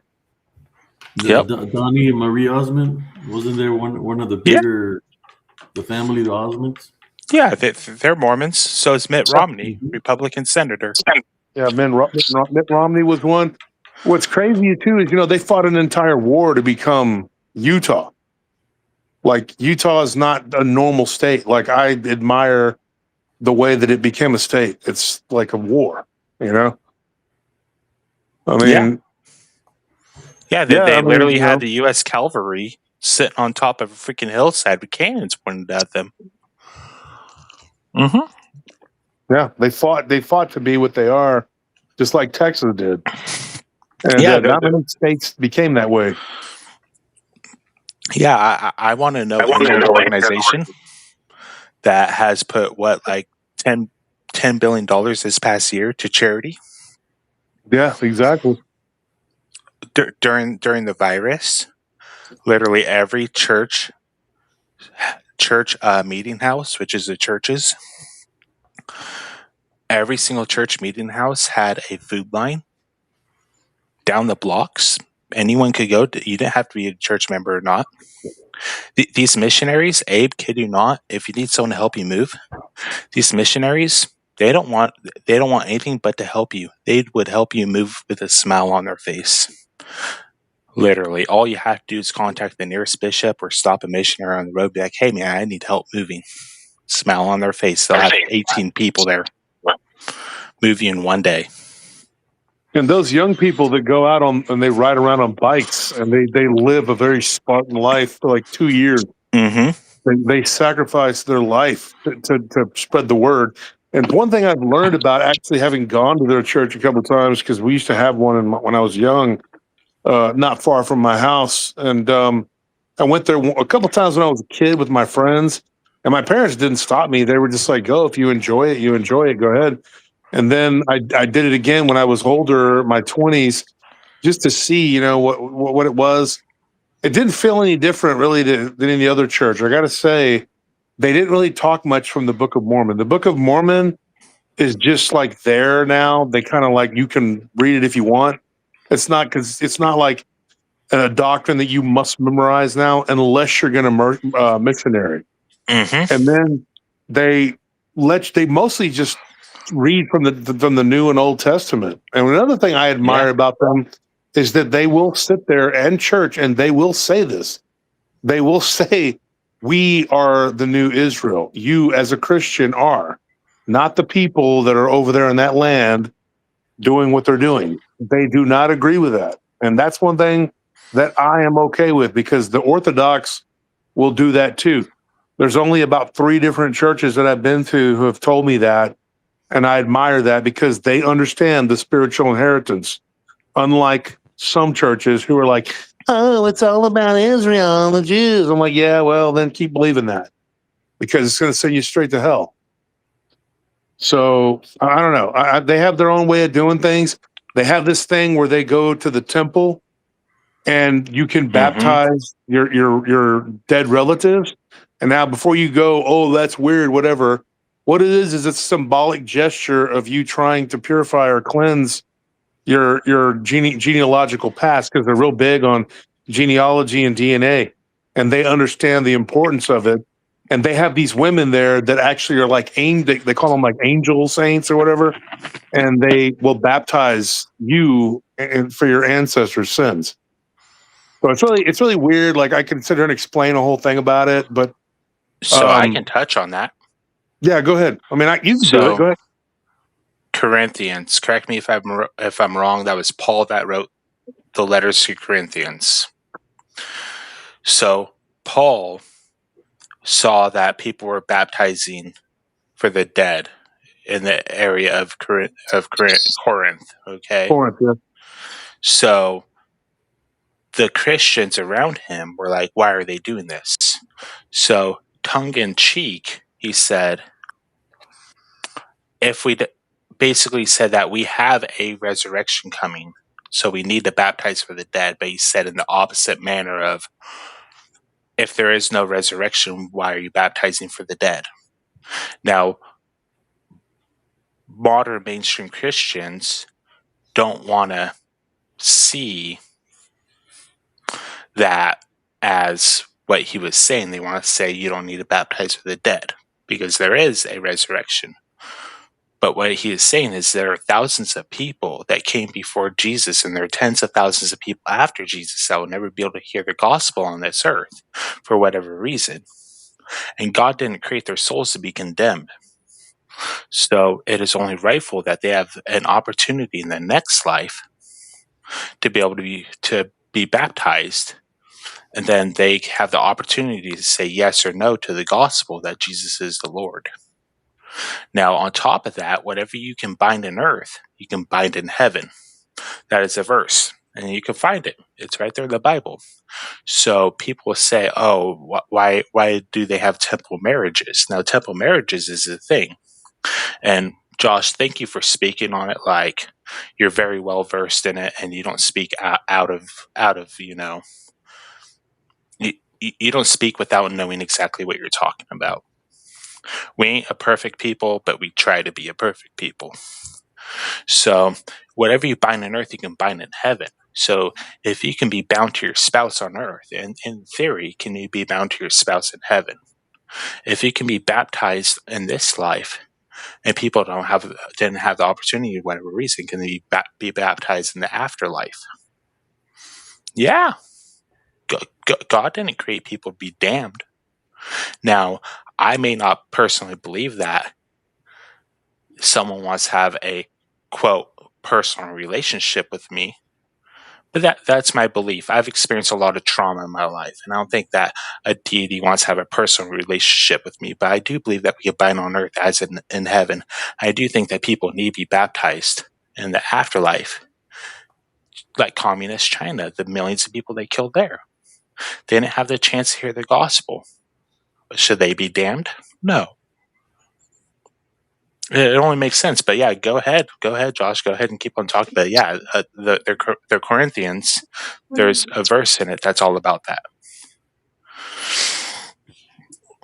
Yeah, quick question, Sage. Apparently, Jesse H has like a question. Why did the JS base all the temple ceremonies are on Freemasonry?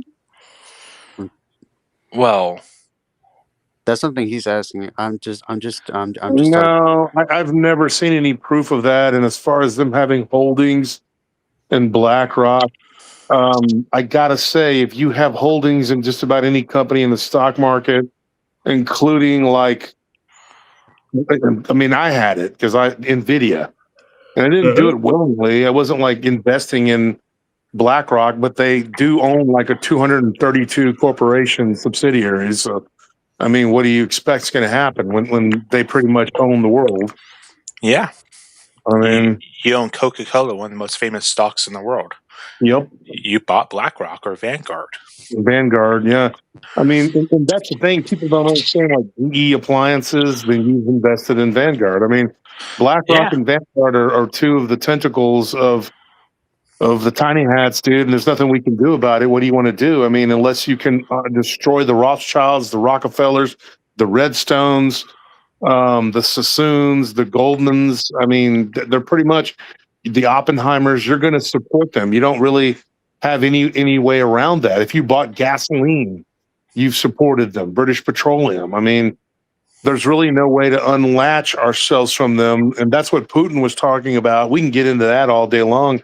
But if you put your money into any sort of investment fund, if you use Merrill Lynch, you're tied to them. I mean, every major corporation on earth is probably in some way or another tentacled to them. PepsiCo and Coca-Cola, not just Coca-Cola, and they all kind of go back and they fall back to them. Now they'll come out of that and they'll sell them and then rebuy them and rebrand them, and it doesn't really matter. It just keeps going, you know. I want to say this right now to Leah McMillan. Hey, I know you're probably just having a bad day, Leah. I remember you, and I don't think you're a bad person, and I'm not against you. And I consider you like one of us. And Shade is a good friend of Sage is, well, Shade is too. Sage is a good friend of mine, and I really enjoyed recording with him. And we had a great time recording, by the way, because I know a lot about where he's from. Spent a lot of time up there, so me and Sage have a lot in common. And I consider Abe to be like an elder in this community. And I don't mean like an elderly person, but like an elder, like a wise person with a lot of wisdom. I admire that about him. And I think he's a great guy. I know at one time Sage had an issue with him and, you know, whatever, but we are brothers and sisters in Christ here. And most of us, not all of us, but we are brothers and sisters in this community. And we look up after each other. We take care of each other. And I try to mediate between them. And I'm glad that if it worked, if it helped in any way. So I'm happy to mediate here. You know, sometimes people have a bad day and they'll say something, not really mean it, and just kind of be upset or whatever. You don't know what people are going through. You don't know what they've had going on in their lives. And I don't rush to judgment. Sometimes people make me mad because they'll say things that they know are not correct. Like I did last night with this guy, Dragon Gamer. Like when he tried to say that we were talking about reincarnation and saying it was evil, He messaged me today and said, "Oh, well, that was Anthony that said that." See, I don't believe that. I don't know that Anthony would ever say that because he understands how I believe, and a lot of Christians don't believe like me, and that's perfectly fine. I don't beat people over the head and try to make them believe like me. I respect people from all communities. I have several of my cousins who've joined the Mormon Church. I have several of my family up in Chicago who actually are Jehovah's Witnesses. I spent time with both of them when I was in Utah. Some of my cousins, they're part of the Mormon Church. When I was up in Illinois, they're part of the Jehovah's Witnesses. And they did try to convert me. But, by the same token, I try to convert them to my side too. And that's just part of it. And I respect them. I don't have a problem with their religions. They didn't beat me over the head about it. They just went on, and that was fine. They didn't treat me like any different when they came down to visit me. They knew the deal already, and we didn't even talk about it. We just swam and hung out, and my cousins played guitar and different stuff. And we didn't keep coming back to, oh, well, you're a different religion than me. No, because we're adults and we just, we know how to take care of each other. And that's it. I just wanted to say, I don't want any trouble with anybody, and I don't want anybody to be upset, and feel like they're being attacked. I just want everybody to get along. And Abe's had enough drama on his channel and in his chat. So have I. The last 10 lifetimes, we just don't need it. So let's hope everybody can get along. And maybe the insight I gave was to give a little more understanding into the church, so you would know exactly what it is and how it is. And are there subsects of the church that do weird things? Yes. Do they do that in all religions, though, in all churches? Yes. I mean, one of my friends that I grew up with, I got to say, he was Episcopalian, and there was some weird things going on in his church that the other Episcopals were like, I don't know what that is. That's kind of like their own whatever. And they had a female bishop, and they did all this weird stuff, and she was kind of going off the rails. And then she says, "Oh, I'm married to a woman," and it was a big old thing, And my friend, that was his church, and he said that it ruined the church, and they had all kinds of weird stuff and all this falling out. And does that happen? Yeah, it happens in all churches and all organizations. My friend's a Muslim. He's a Shiite, and his cousins are Sunni. And dude, I literally went to a barbecue where they got into a fist fight. So, dude, people fight each other over.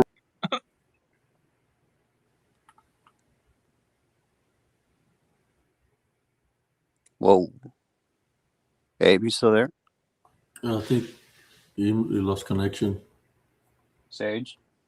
I'm still here. Okay, looks like Wolf got cut off. But yeah, Sage, Leah is apologizing in the comments. I already forgave her, like I said 15 minutes ago, 20 minutes ago. I already forgave you, Leah. But that was Nelly and Maddie being offended for me. Like, I just wanted you, if you're going to tell me I'm annoying, to say it with your voice. Like, give me a good laugh. All right. Yeah. Yeah, you heard it here from him. He already forgave you. Yeah, I know I'm a Poindexter motherfucker, okay? Like, I was an honor roll student in college. Yeah, I was in advanced placement classes everywhere. I was always. Oh, you back? Yeah. Yeah, I'm back. All right, because you got cut off there, man. No, what I was saying was, like, I went to my friend's barbecue, and he's a Shiite, and his cousins are, well, not his cousins, his wife, she was Sunni, and her cousins and him started arguing, and they came over to visit, like his in-laws. And I was at the barbecue, and they were all trying to convince me that I was Muslim, and I'm like, how does that? How do you, only because I said that Muhammad was a prophet, but I didn't agree with anything he said. So yeah, Joseph Smith's a prophet. That doesn't mean I agree with what they say. So whenever they were trying to tell me, oh, well, if you believe he's a prophet, you're one of us. And I said, no, because I don't believe the way you believe about the crucifixion. Is a prophet just a man-made thing given to him? Pretty much. I mean, like, Basically, anybody right? can be a prophet. That doesn't mean that you're a false prophet or a true prophet or any prophet, Kind of like what do you call those ladies and that like the saints, like saints, Mm-hmm. something Well, like that, like a saint. they're not really prophets in the Catholic Church. They're considered saints. And that's a whole different Saint. thing. The in the Mormon Church, one of the things about the Mormon Church, and it Or gets kind of miracles, weird right? too. So they're dealing with miracles. Miracles, yeah, not all of them, not all of them. And some of them could have been miraculous through their life. That's the like certain people are sanctified by the miraculous life. It doesn't mean Yeah. that they committed miracles. One of the things about the Mormon Church too is that they believe that everyone can be an apostle. Hmm.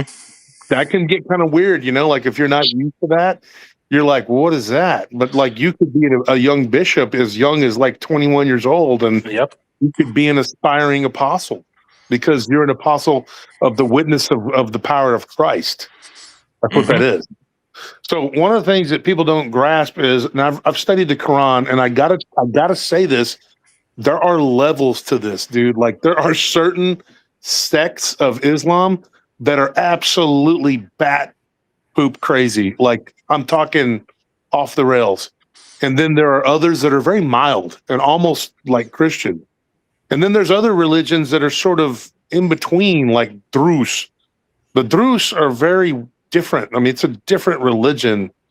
You just got to look at it and go, this is like a mismatch, a mismatch of Christianity and Islam and Buddhism.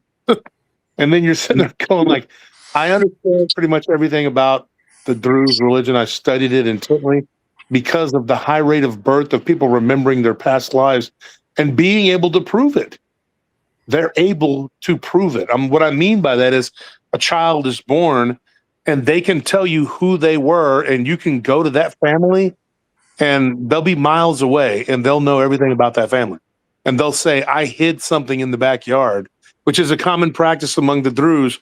They will bury something, and then when they die, a lot of times they'll reincarnate in that same soul community, as they call it, and they can tell you what's in that box and where they put it, when they put it there, blah, blah, blah. And only the parents will know. And there's no way for that child to know that. And they wait until that child tells them, I remember what I did. I remember this, this, and that.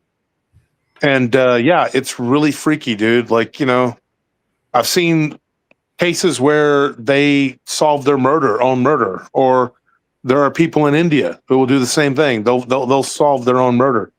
Like they'll be like, I was killed by this person, blah, blah, blah. I was his wife and he murdered me, and they'll go back and they'll confess. And it's like over and over again. It's a really weird thing. But I remember past lives too. So that's why I believe the way I believe. And some people will call me an apostate or a heretic. But I say this, unless you've studied these religions and you've read about these religions and you really have interviewed people from these religions, which I have, it's hard for somebody to really sit there and talk about them because you don't know. And I have listened intently, and I have gone to synagogue. I have gone to Jamai, and I have actually been in the mosque, and I have done the ceremonies and all that. I've been to the Buddhist temples, the Hindu temples. I've been to multiple variations of these places, to ashrams. People don't know what it is. And I didn't go there to do that to worship false gods, because I've never worshiped any god but the Father of Christ. I've been to probably 50 different versions of the Christian church, and then different little types of each one. And the reason is because I want to know what I'm dealing with. I want to know, because if I'm going to comment on it, I need to have been there and studied it and know exactly what it is that they're doing. I've read the Bhagavad Gita. I've read the Vedas. I've read the Book of Mormon. Like I said, I've been to Jehovah's Witnesses.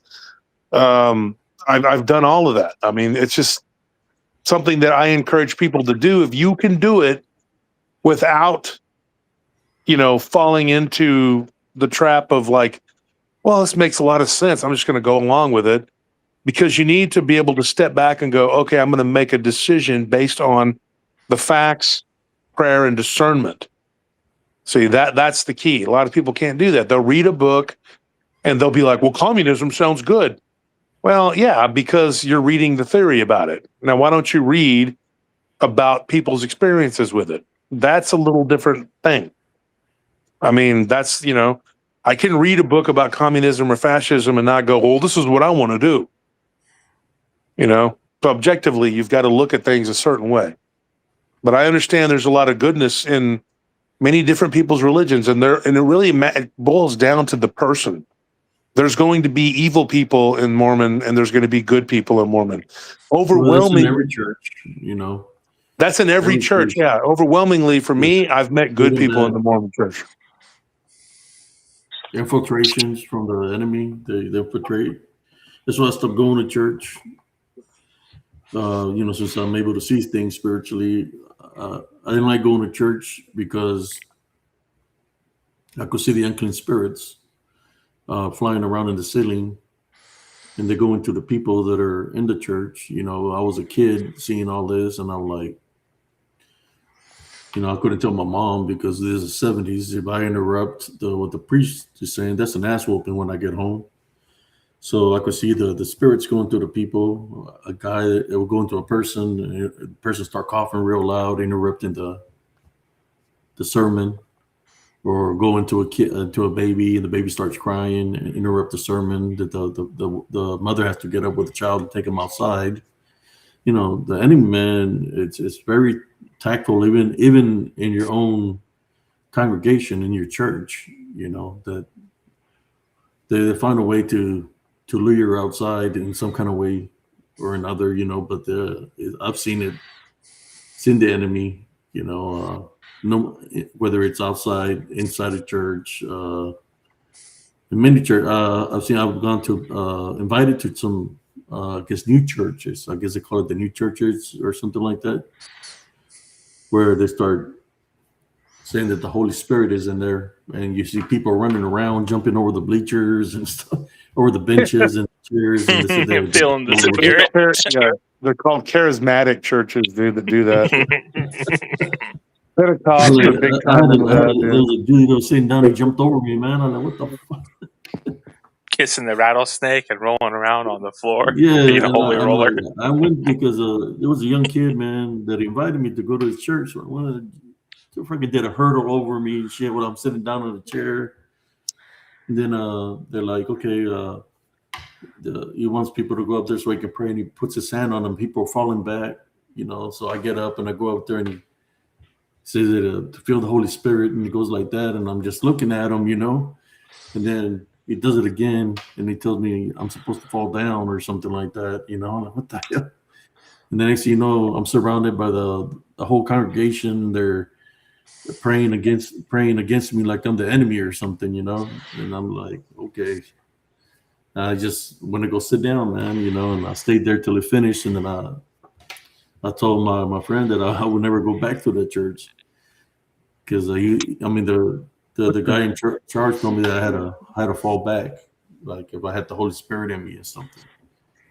So when they start coming and praying, they start talking in tongues, whereas a tongue is actually a language. You're supposed to have a translator. So they're literally saying like, I'm like, what the hell are they saying? Have they gotten invaded by aliens? Is this Bigfoots in disguise? They're talking charismatic church, dude. Mambo jumbo, like she's not like that, but boom shakalaka boom. Hey, you don't even know what you're spewing out, dude. I mean, like, give me a break, dude. That's not correct. You could hear him say boom chakalaka boom, like, man, I've heard that term before back in the day, So I told him, and then I wrote the priest to tell me what it meant about he was talking about the tongues, about the flaming tongues or something, which is dealing with the Holy Spirit and talking a different language. That when it fills you in, that you talk, and it's but you're supposed to be able to understand what they're saying. Have a translator at least to be able to translate what the language is.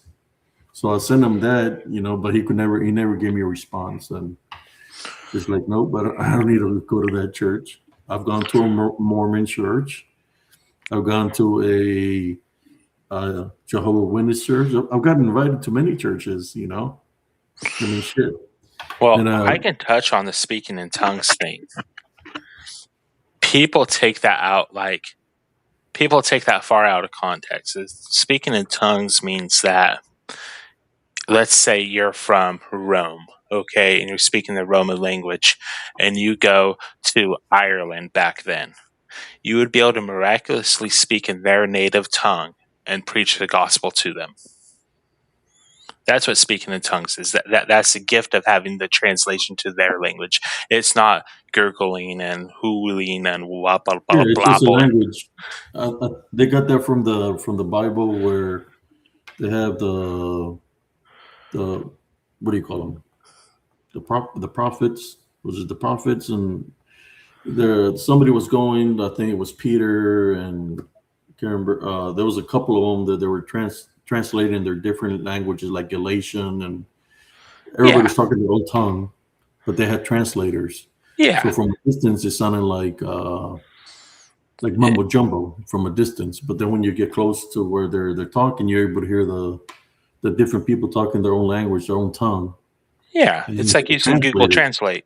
Yeah, Yeah, and then you had the translators, but from a distance, it sounded like a drunken language because everybody's talking at the same time, you know. And I think yeah, that's where they get mixed up, you know. yeah, yeah. But of course, the Holy Spirit is very strong. That when you do feel that, man, sometimes you feel like you're gonna pass out, or you pass out without because you feel the Holy Spirit, or you feel energy and stuff Yeah, like that's that. true. Yeah, one of the things Madeline said here, she said the church I grew up in had some drama with a youth pastor that left and basically was trying to have his own cult and brainwash the young people not to Oh date wow, and follow him. What wow. what church are you going to? Kind of like the Shakers. Yeah, oh, They're the gonna die Shakers, real dude. quick. Oh yeah, the Shakers, dude. Does There's like anybody here 22 know what members the left of them. yeah, because yeah, there's a that's a funny story. Does anybody know what the Shakers were? They were weird, dude. Go The ahead, Shakers, man. let us know what the Shaker is about, brother Josh. You want me to tell it, Sage? Go Yeah, ahead. you can tell it. It's pretty Okay, funny. so the Shakers, man, they created their own. It was back in the 1800s, right? The late 1800s, and they created their own. It was a woman, and to me, what it was just a woman who didn't like men. So, I mean, I'm not joking. And she It's true. started her own religion. It was in Pennsylvania, I believe, or something like that. And she created a religion where they were not allowed to have children. They couldn't have sex. And so they would and they would feel the spirit and they would shake and dance and contort. And people that went there would observe this and be like, what are these people doing? And eventually they didn't get new members because nobody was having children and they all died out. So, God, it's weird. They did some weird stuff, dude. Like I read all about it when I was younger. They would shake the children. No. They would shake. They just like they would dance and convulse, and they would be like, "Oh, I feel the spirit," and they would, herky jerky move around and do all kinds of weird stuff. And, yeah, they just danced and talked in tongues, and they didn't have any children. They all died out because men were not allowed to touch women. Like not even lay a finger on a woman. Yeah, they couldn't even Because it was touch them. sinful. Yeah. Wow. Yeah. So there's like 22 members left in it. Wow, it's still a religion? Yeah, but it's going to be extinct by the end of this century. Wow, that's crazy, dude. Probably within 50 years, it's going to be extinct because like all their members are over 40. Yeah. Holy crap. Yeah.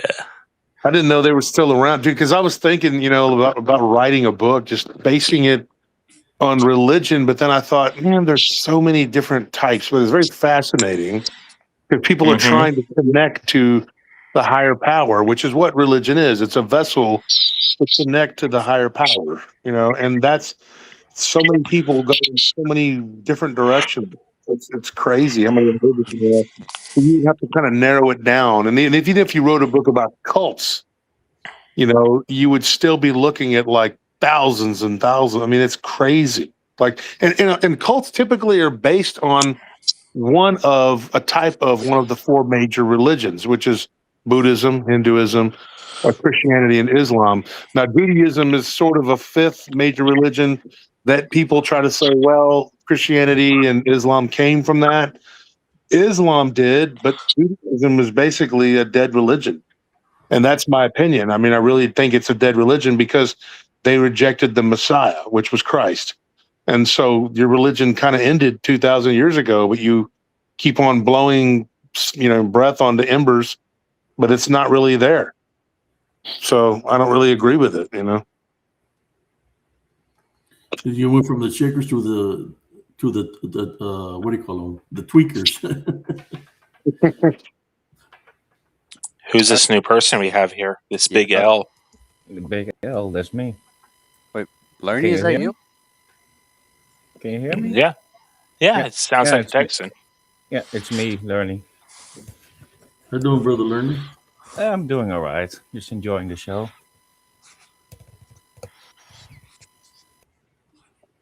Lerny, you need to jump on a Monday with us over on PRT one day. Yeah, sure. So, Lerny, Yes. you said you were Dutch. Yes. Is that like the region of the Amstels? Because on my father's side of the family, some of our ancestors are the Amstels. No, I'm not familiar with it. The Dutch is in the Netherlands. It's next to Germany. Yeah. Yeah, there's a region over there called the Amstel region, and it was settled by some people called the Amstels. We do got a place called Amstelveen, which maybe Yeah. referring to that. But Yeah, I'm more there's a whole region. from the east side, close to the border. Okay. Yeah, But I yes, kind of picked up on that accent. Yeah. But on the whole religion matter that you guys have been discussing so far, for me, it's I separate. For me, I don't really follow a religion. I just follow faith, which is Christianity. I follow Jesus. I follow Holy Spirit, and that's how I get my guidance from in daily life. So I can't really say like, oh, I'm this type of Christian. I just know I'm not Catholic. But other than that, I don't really know that. Don't really And know you're what from to claim myself. Lerny, are you in the Netherlands? And I'm in the UK at the moment. Yeah, and so let me take a guess. I bet you know 4 languages. 4 languages, I say 3. Oh, okay. Unless So you you comment. Sorry? I bet you know French, Dutch, and no, hold on. You either know French, Dutch, and English, or you know German, Dutch, and English. Yeah, it's the latter. Yeah. Yeah, I'm refusing to learn French. Parlez-vous français? Do you know any French at all? Oui. Oui? No, oui. That's it? That's all you know? No, yeah, that's about it. Well, I'm not fluent by any stretch. so you speak German then, huh? Ein bisschen, ja. Yeah. Was ist los? Was ist los? Na. Jetzt geht's los. Und da sind wir wieder. That's pretty cool, man. Because here's the thing. The average European speaks, it's a weird thing. It's like 3 to 4 languages.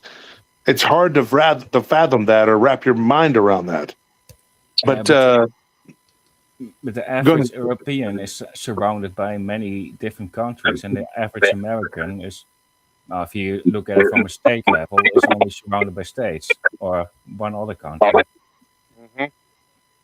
But it's still it's important to know, because I took Latin in not in high school, but when I was in the Abeka school, which is just they force knowledge down your throat. Literally, I did pre-algebra in 5th grade, algebra in 6th grade.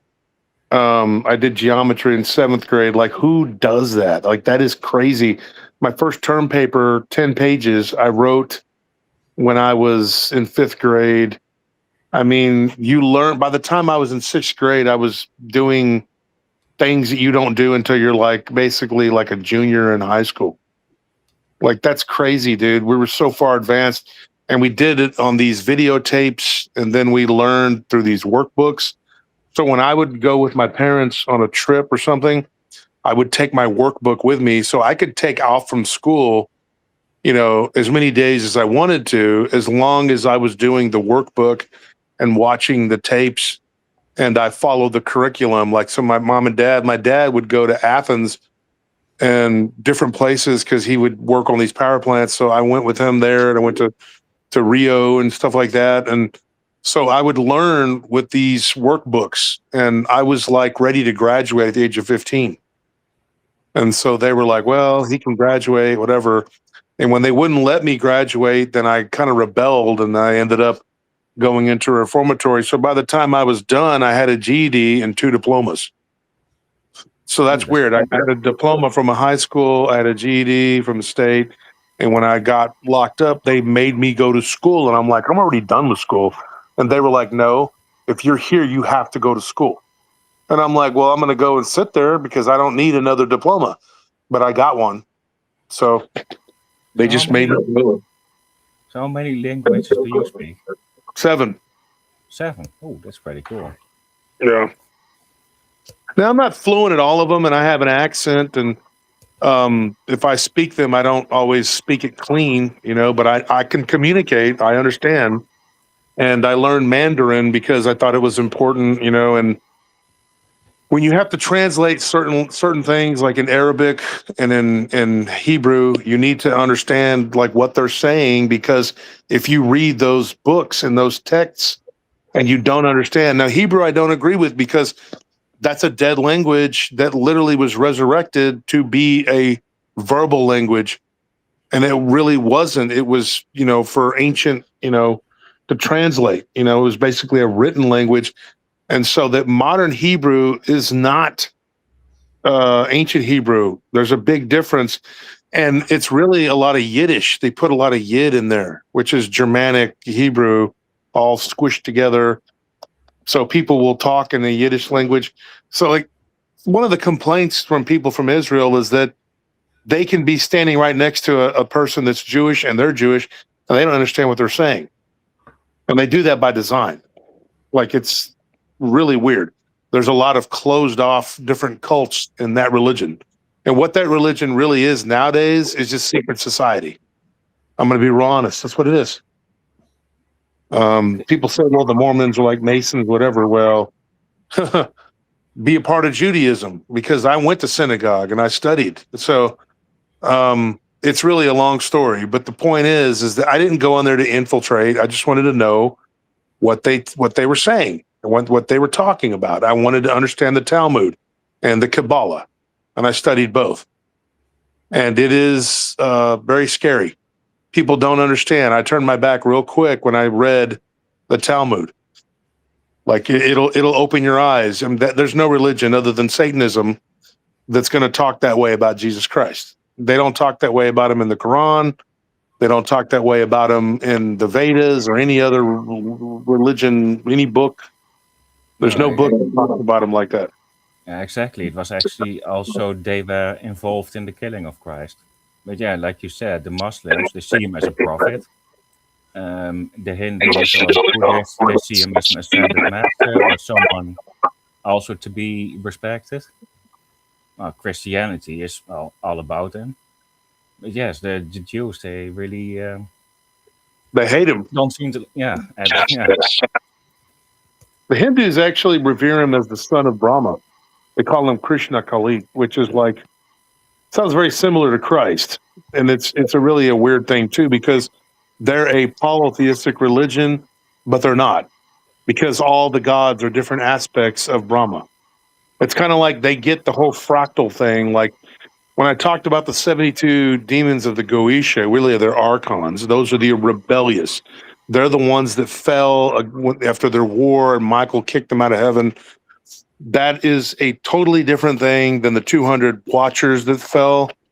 that actually there was a war here on Earth when they came. They're the ones, I believe, if you follow Greek mythology, they're the ones that imprisoned Lucifer on Saturn, which is the kingdom of the Shaitan. That's the Satan, the Shaitan. And it was Saturna or Saturn or Satan. That's what that is. And so the religion is Saturnalian. And people don't understand that. It's like the opposite of God. So when they imprisoned him there, that was Kronos. He's the other name for him is Kronos. When he was cast down here, he became the master of time because time didn't exist. Time began to exist on this planet. And the reason is because the sun rises and falls. There really is no time in space. We only have a measurement for it in the form of like light. So that's where we get these light years. But people don't understand when they fell here who and what they were. And so those particular demons or archons or fallen angels, rebellious angels, if you will, they each have legions. Each one of them has like 26,000, 30,000, 36,000. Or Primon, who is the main of the four kings of hell, he is rarely spoken about because he's really, really powerful. He's number 2 behind Lucifer, but you never hear about him. He's very powerful because most of the time, whenever there's somebody that's being attacked by one of his legion, they die. So there's no real like exorcism that says, oh, he comes out and whatever. My theory on that is that they pretty much destroy the vessel. And because they're very strong, well, they have these legions. And what those legions are, there is no book on earth that I have found that gives you their names. They only give you the house name, the head Shaitan, if you will, of that particular demon or whatever, that particular evil master or whatever. And we've talked about it a lot on True Crime Paranormal because those particular fractals, and I call them fractals because if you look at Visago, which was the Gypsy Rose case, and you take who and what he is, the vampiric monster of Visago, he was the third of the Goetian demons of the Ars Goetia, which is the lesser key of Solomon. When you study that and you look at this guy and what he is, you'll see that he has like all these legions underneath him. I believe he has like 26,000. That's times 6,000. But those legions all correspond to him. They are all Visago. You understand? Like if you were working for Walmart and you just called yourself Walmart, well, you might be Texas Learning, but you're still Walmart when you wear that uniform. Yeah, and I see your points. Like when you walk as a, at the checkout for Walmart, you're not the CEO, you're not the CFO, you're not the manager, you're not anything. Because in many of these of these matters, when there's a lot of entities involved, you got basically a pyramid structure where there's one person at the top, which leads or guides or has under control. It depends how they operate. And there's a next layer, and there's a next layer, and sometimes you got like 5-6 layers of demons, where one is the head guy, and so on and so forth. You got a pyramid structure. Yeah, and those demons, a demon really is the evil spirit that roams the earth for all time. Those are the Nephilim or the Nephil or the Eliud. They all come from the 200 Watchers that fell. Those 200 Watchers, to me, are in ancient mythology. That's Zeus. That's those guys, basically. And these guys that were already here are the Titans, because when Lucifer fell to earth, they became the Shaitan, or the opposition, the accuser, the what is the word they use? What is the word they use for opposition? The adversary. The adversary. There you go. Thank you. Mm-hmm. They become the adversary. They were the adversary of the host of heaven, which is the Elohim, right? So you have God, who is the lead of the Elohim, and you have the host. Now, if you were to look at it from different perspectives, different angles, like the Gnostic or the Hyperborean, we had that guy on the show. He has a channel, by the way. Anthony found his channel. But that dude looks at things differently. They look at it sort of as like the demiurge in control of all of the universe, whereas the Gnostics looked at the demiurge and they looked at their place in the cosmos as Earth. So you're looking at it in sort of the same way, but not the same way. And then when you look at Saturn, people say, well, how does Satan, or the head Satan, which is Lucifer, how does he figure into all of this? Well, if he's the one imprisoned in the black cube of the top of Saturn, how does he influence us here? Well, that's because if you were to listen to Saturn, it has a sound unlike any other planet. And it can literally permeate throughout the entire solar system and throughout the galaxy. It's really bizarre because the moon is a reflector for Saturn. And through that, the moon affects us. And some people even worship the moon. And some people, like the Romans, actually believed that the Saturnalia came from the moon, which would make sense. They were understanding primitively that the moon was the reflection of the sight and sound of Saturn. And they even had a werewolf cult based upon the moon. And this is long before the whole Lon Chaney, when the moon is full and, Wolf's Bane blooms or whatever. They had a cult, and their saying was the cult of Mother Luna was, Mother Luna, brave and strong, make my teeth and hair grow long. Like literally, they're asking for the moon to turn them into like a beast. And there was this cult. And eventually they were stamped out by Augustus, or were they? I don't know, because they thought that they had stamped out the cult of Set too, which was also lunar based.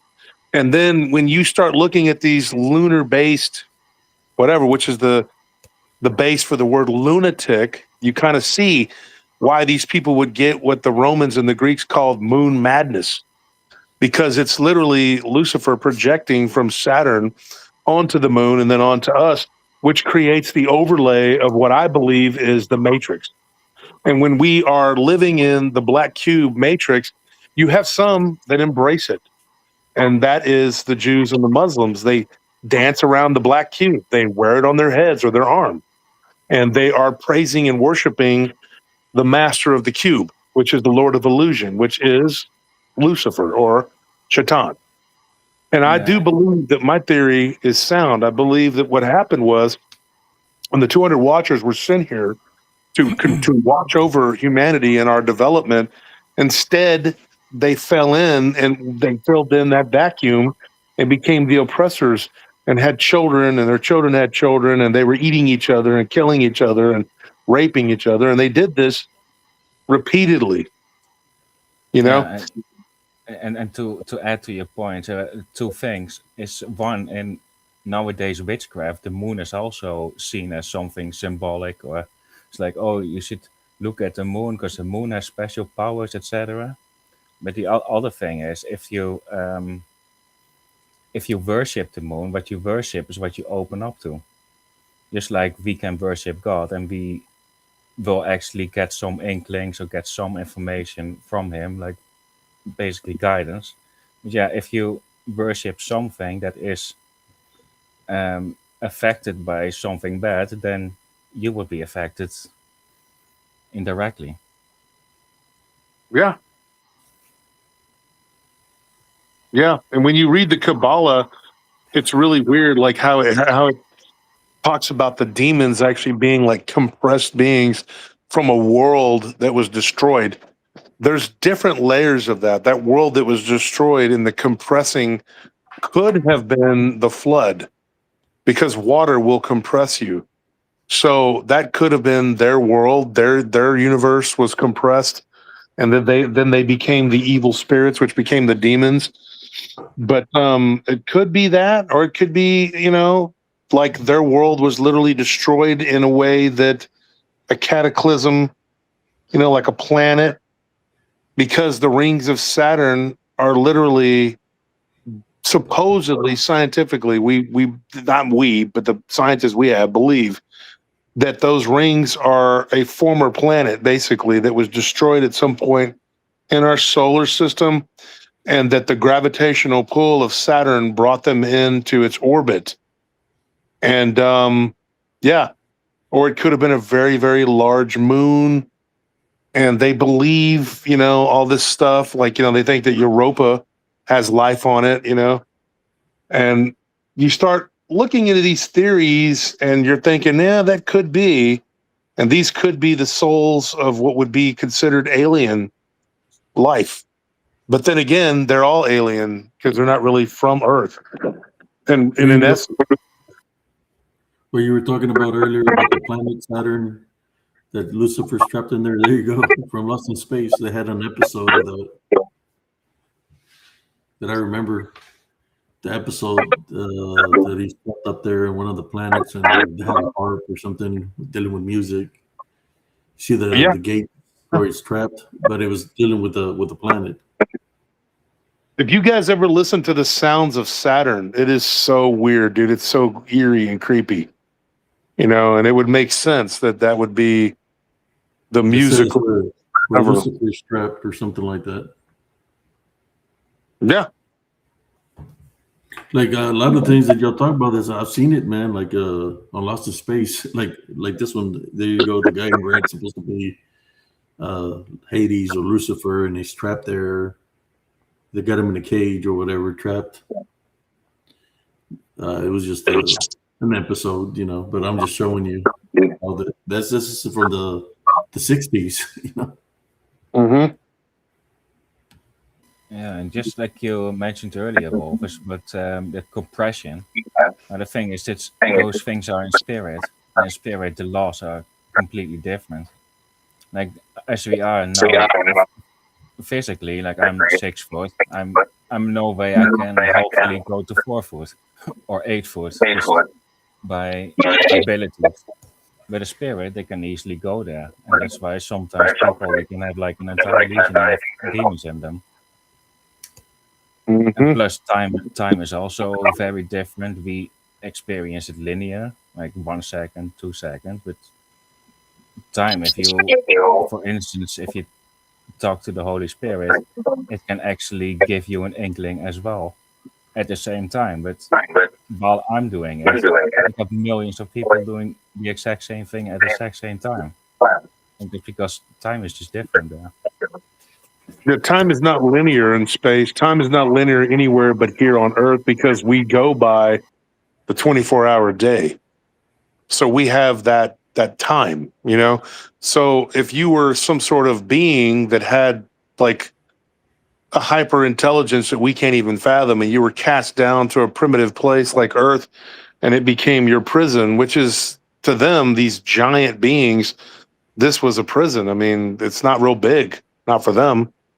And so when the Titans came, or when the gods, as we would think of them as the 200 Watchers, they came. There were these Titans here, and that would have been the Shaitan. So they would have fought. But the 200 Watchers were angels, and so were the 72 with all their legions. They were angels too, They and they still all have all those of themselves. statues in Germany, in Europe. A lot of the statues of the Greek gods, they're still up there. They got Yeah. them. They got them there. I remember the little town in Ireland, and they had what's his name? Neptune. Was it Neptune, or what would his name be? Is it Neptune? For He's got a which different name. Poseidon? Poseidon. Yeah, you had Poseidon. You had Zeus. I mean, they literally had statues of them. They have statues of shadow figures, dark shadow figures in the parks. And I'd be like, damn, those shadow figures are like 9 foot, 10 foot tall. And they had them standing behind each other, like intervals, like 10 meters. And it's like, oh man, whoever created that must be some artistic person. But then when I seen that shit in real life, I was like, whoa, I guess it was something real. But yeah. And they also had gargoyles on top of the buildings, statues of gargoyles, all kinds of things over there in Europe. Because a lot of paganism, maybe. Yeah, and like in Germany, they had some of the same gods as the Scandinavians, but the Scandinavian gods has had their own northern version of the southern gods. I mean, when you look at certain deities, like the Greeks, they had Ares, which is the god of war, and the Romans had Mars, which was the god of war, and it was the blood red, planet, and Neptune was Poseidon, which is the god of the sea, according to them, and then Jupiter was, he was Zeus, and of course Hades, he was the god of the underworld. He would be Saturn, so that would be like his kingdom or whatever. But it was considered hell. It's considered a form of hell, and because it's considered hell, that's why whenever you study this, you see that is the main prison. Like that's possibly what that is. Like that's where hell is at. It's up in the heavens for sure, and it's in between us and the main heaven. So it's really weird. It's like a state of being more than it is a place. Like purgatory is not really a place; it's a state of being. You're kind of trapped in that in between or whatever. And then in heaven, there's also jail, according to the Book of Enoch. And the Book of Enoch is really just kind of breaks it down into the layman terms, and it's really the long version of Genesis 6. But when you read the Book of Jubilee, like you start to understand like the different types of the Nephil and the Nephilim and the Iliud. They're all different. They're not just like, the Nephidim. There's different versions of these dudes, man, and like different levels. And there's a couple others too. I don't remember all, like off the top of my head. There's so many, but those just correspond to the 200 watchers, which were also the angels, but they would be pretty much the same race of being. Initially, they would have been the same race of beings more than likely, but they were not corrupted when they first came. They would have been pure. But with that purity came arrogance, and then winning the war. When they came down here, they had to fight the Titans. But that was the rebellious angels that were here, that were cast down because they had built a stronghold here. And so they had to defeat them. And that gave them even more power and more arrogance. And to the point where they all do the same thing. They all start to think that they're God and that they have the power of God. And they learn a horrible lesson because that they've been imprisoned. So the 200 watchers are imprisoned. Two of them were put under the river Euphrates. And but that's drying up now. According to prophecy, it's all coming to fruition, kind of spooky. Yeah, I believe as well that most of the time it's just pride and arrogance that gets an angel to be fallen. I mean, that's how the whole thing started off with 2/3 and 1/3 of the angels having a go at each other. Yeah, and with the watches, same things. And that's why the Bible also preaches on humility.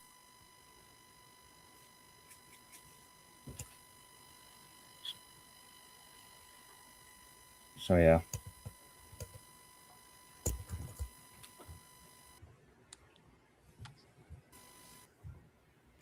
Yeah, I still remember. I've seen some weird stuff. It was when I was 17. I was taking out the trash through the alley down in the Rio Grande Valley. It was around November time frame, a little before. No, it might have been December, the beginning of December.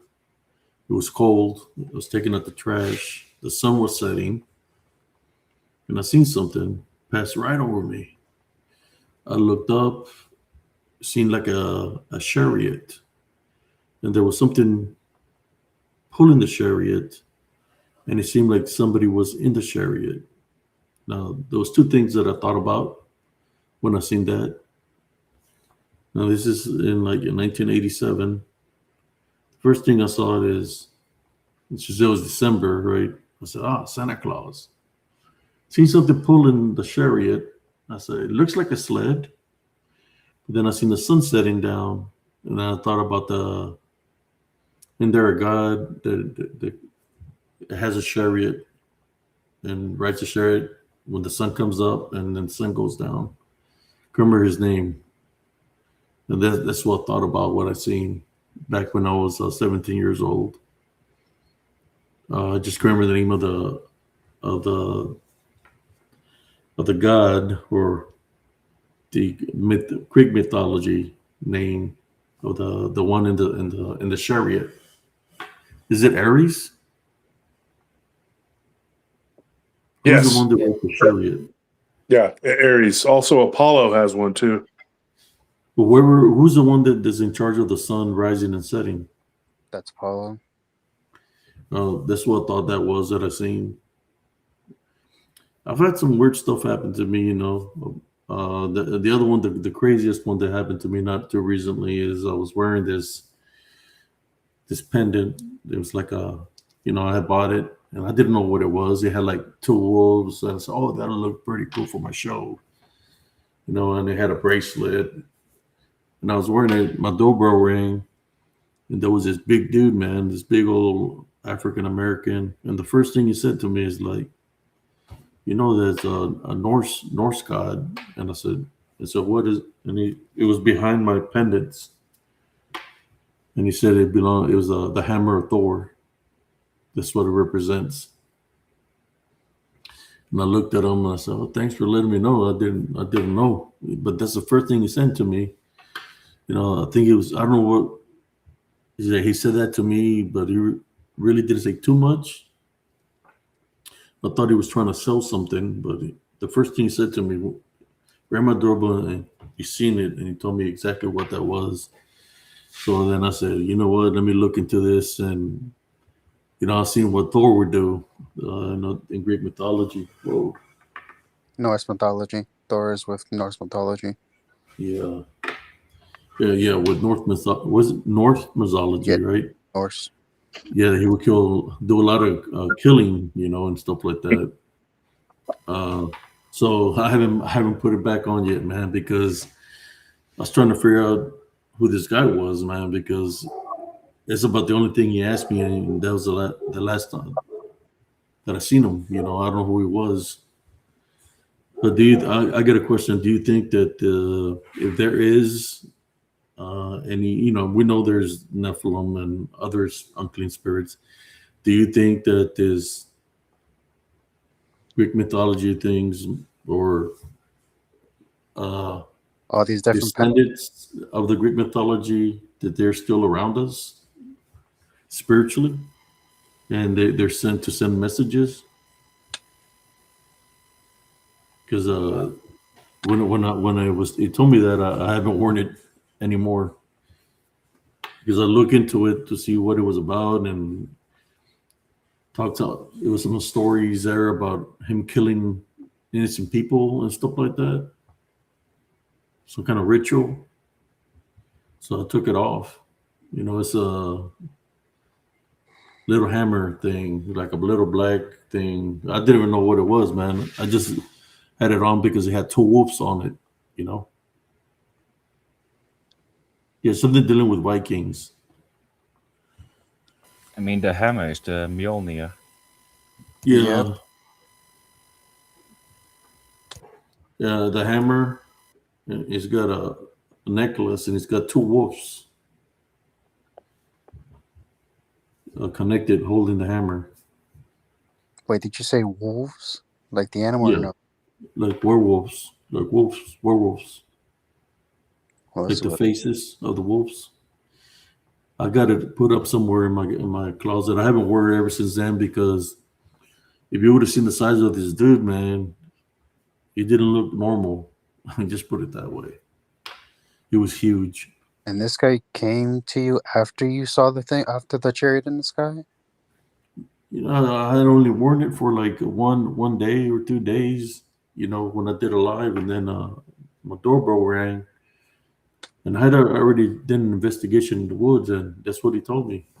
Like, do you know what that represents? Like he was giving me a message or something, like a messenger or something. So I started to look into it, and I said, "Oh hell no!" I took it off, man. I got my good night, Kevin Murphy, man. I was just doing it like for the show, like But I guess everything has a meaning. You got to be careful what you put it on, you know. Well, yeah, it makes sense because if you put something on, it's like you, like, in my opinion, you're like a, what's the best word? It's like you're worshiping it or believing in it in a sense of a way, Yeah, right? pretty much. I was looking for a more cautious word, but it's like it's basically everybody who's walking around right now with the more like with the crosses that when we put those on, we're essentially acting like this is who I worship, or some people who are currently walking around with those upside down stars, and they're the ones who worship the accuser and all that. By putting on all these different symbols, we're essentially saying who we worship, or who we see as the person we acknowledge as like the creators or different deities and all that. Yeah, it was just weird because this was an African man, but he was didn't look. He looked big, dude. Like I'm talking about not ordinary,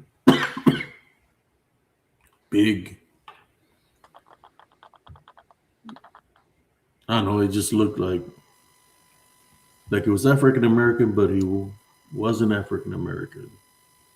Like he was like a manifestation, you know, just to send me a message. That's how I took it as, and I haven't worn it ever since. I look up into it, you know, maybe a messenger that the Heavenly Father might have sent my way to tell me, hey, watch out what you're wearing around your neck. I don't know. Yeah, That's how I took it Yeah, as, and I haven't worn it so ever since. that's how I interpret that encounter too. That was just a warning. Like, yeah, it it, could be either. But yeah, as to your previous question, when you ask like, are these Greek gods and etc. all still around? And I was thinking about it, and I thought I got no real reason to assume that they don't.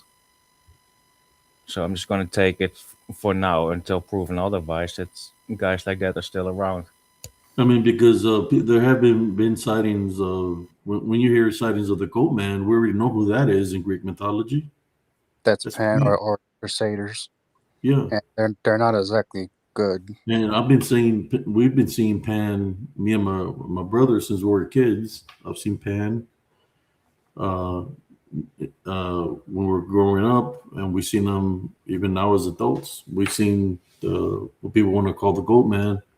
I know him as Pan. You know, there was a literature teacher back when I was in seventh grade. She would teach about Greek mythology and stuff like that in literature, talking about Zeus, Apollo, and everybody. And there was something about her, man, that she knew. She knew something about me, like that I was spiritually gifted. She could tell. She would ask me certain questions. You know, it's kind of like she knew my spirit in some kind of way. But yeah, this guy, he looked like I don't know, man. It was huge. So it's kind of like he came give me a warning, like he was hiding behind this, and I was like, how did he see it? Because it's black, a black hammer. I had done a show the night before, you know, and I was still wearing it. This is the first thing he seen when he told me what it was. So I looked into it and I started reading all the things dealing with Thor, you know, the Vikings and people they killed and stuff like that. You know, innocent women, you know, stuff like that, virgins, and it's like screw that, you know. I was like, I took it off, man.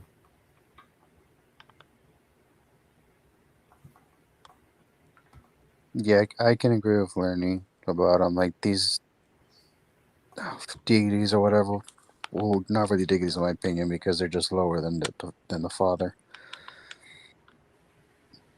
In a You sense, I can know, around and all that. So I'm sorry for interrupting you. no, that's fine.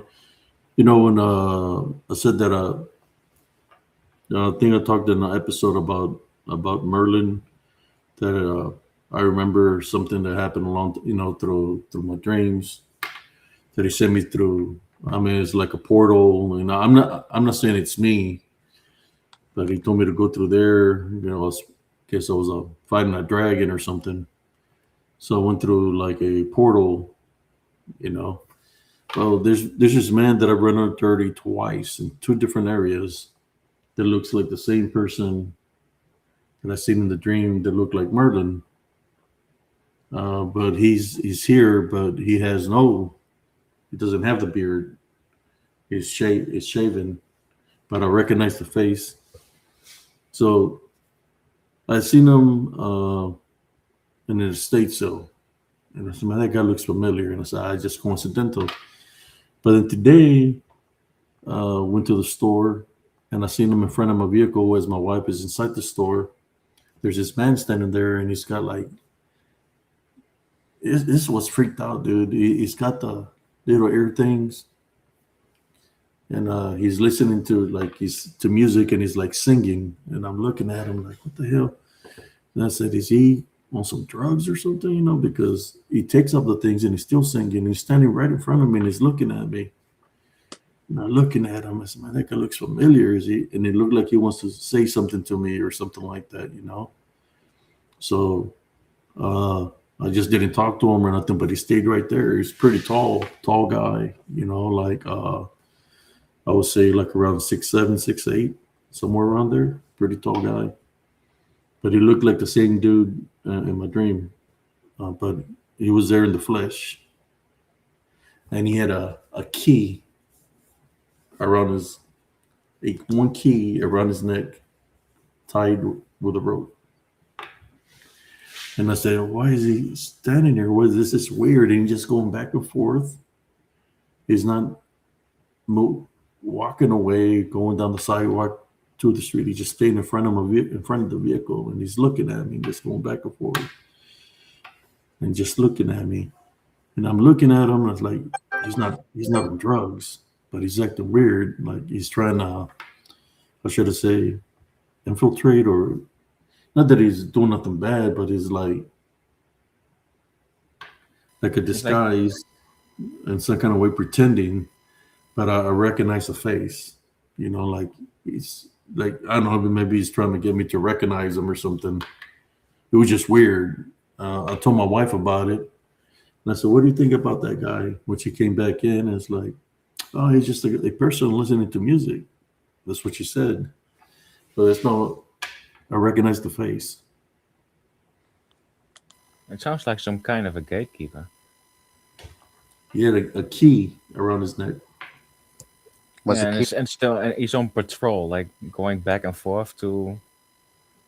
He just moved. It was in a certain section, just going back and forth, and it was just. And I was like, at first I said maybe he's tweaking or something, but no, man. You could tell when he looked at me, learning he in was terms of normal.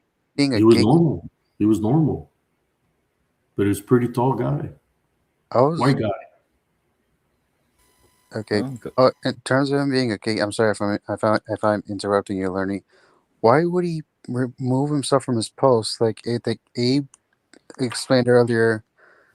He I never it, moved. He stayed there, just moving from probably within 10 feet, back and forth, and he no, was standing right in front of me, but in the front of the vehicle, last two looking times at me. that you saw him in a dream, correct? Yeah, I've seen him in a person in a dream. Yes, And then this time around, you saw him in real life, away from his I post. seen him another time before somewhere else, but this time I seen him standing in front of me. But I seen him the same way. It was the same person I seen. I recognized him. You know, I don't forget faces, they but had he no was. intention to let you pass, like to go past him. Then he would Well, object to it. I was inside my vehicle in the parking lot. He was standing in the sidewalk in front of me, just looking at me. Yeah. Sorry about that, guys. My phone was dying, so I had to like You had to get switch. it. So yeah, I had to switch up and whatever. Now I'm using the computer, but um, we guys were talking about the Norse mythology. I wanted to say something because Kevin Murphy had corrected me about it was Yeah, the Pluto Saturn Pluto. thing. Pluto is Hades, yeah. So Yeah, I yeah. think Saturn was like the Roman version of Dimitri apparently, because I figure he uses sickles and is like the deity of harvest or wheat, whatever.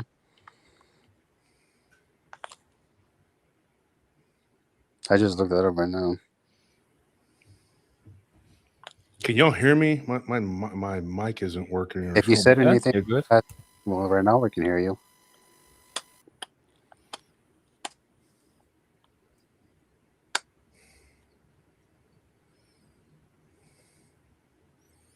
I'm going. You guys are tricking your stuff on your end.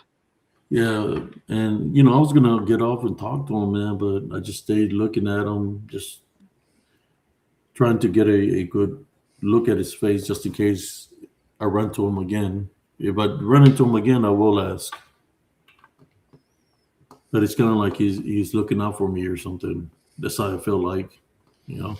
Yeah, Can y'all hear me? yes, we can hear you. Okay. Well, I actually wanted to bring up two things, maybe three, but I'm not sure if you guys wanted to listen. I'm not sure if you're gonna stay on for a little longer. Abe, it's like you already hit the 3 hour mark, so good job. Yeah. Yeah, go ahead. I gotta turn Go this ahead. up here. I can't hear it. I can't hear them. I could drop another link if you want me to.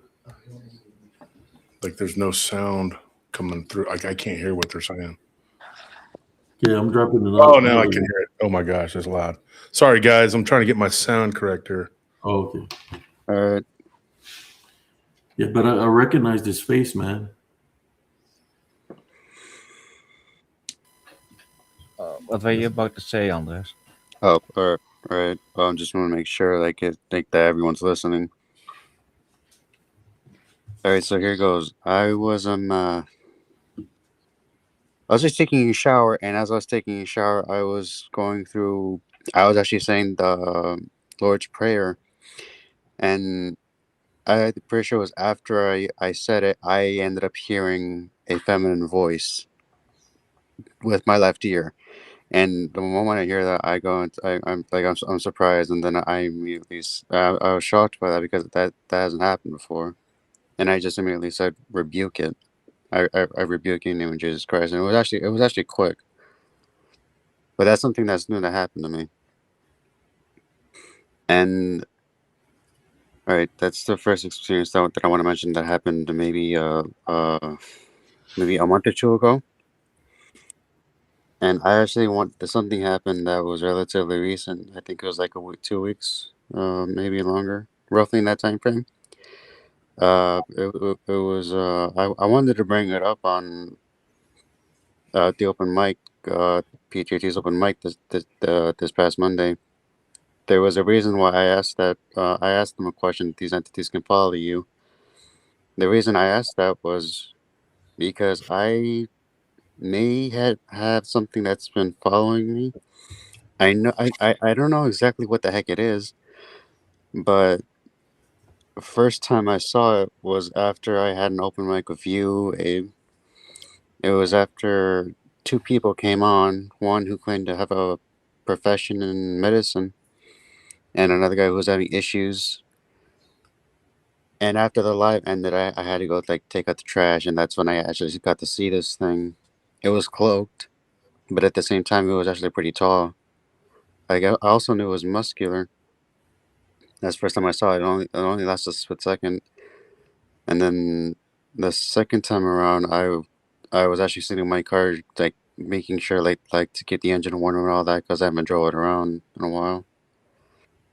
And the third time, I was I haven't seen it in a while, but I actually decided to go into a bookstore I sometimes go to, and as I was checking out certain books, I noticed this thing showed up, give or take, behind or side of me because I saw it through the corner of my eye. So I'm not sure if this thing's been following me around or not because the bookstore and where my house is at is maybe a few miles away, a couple miles away. So I'm not sure if it was like centered around me or centered on the area specifically. Well, I can't really comment on the specific one you mentioned, so I don't really know about, well, quote unquote level you said. But all I know is spirits can vary wildly in their abilities. Like some spirits, it is basically nothing, and some are really powerful. And the more powerful they are, the more abilities they have as well. Because some spirits, they can track you down anywhere in the world because they have that ability.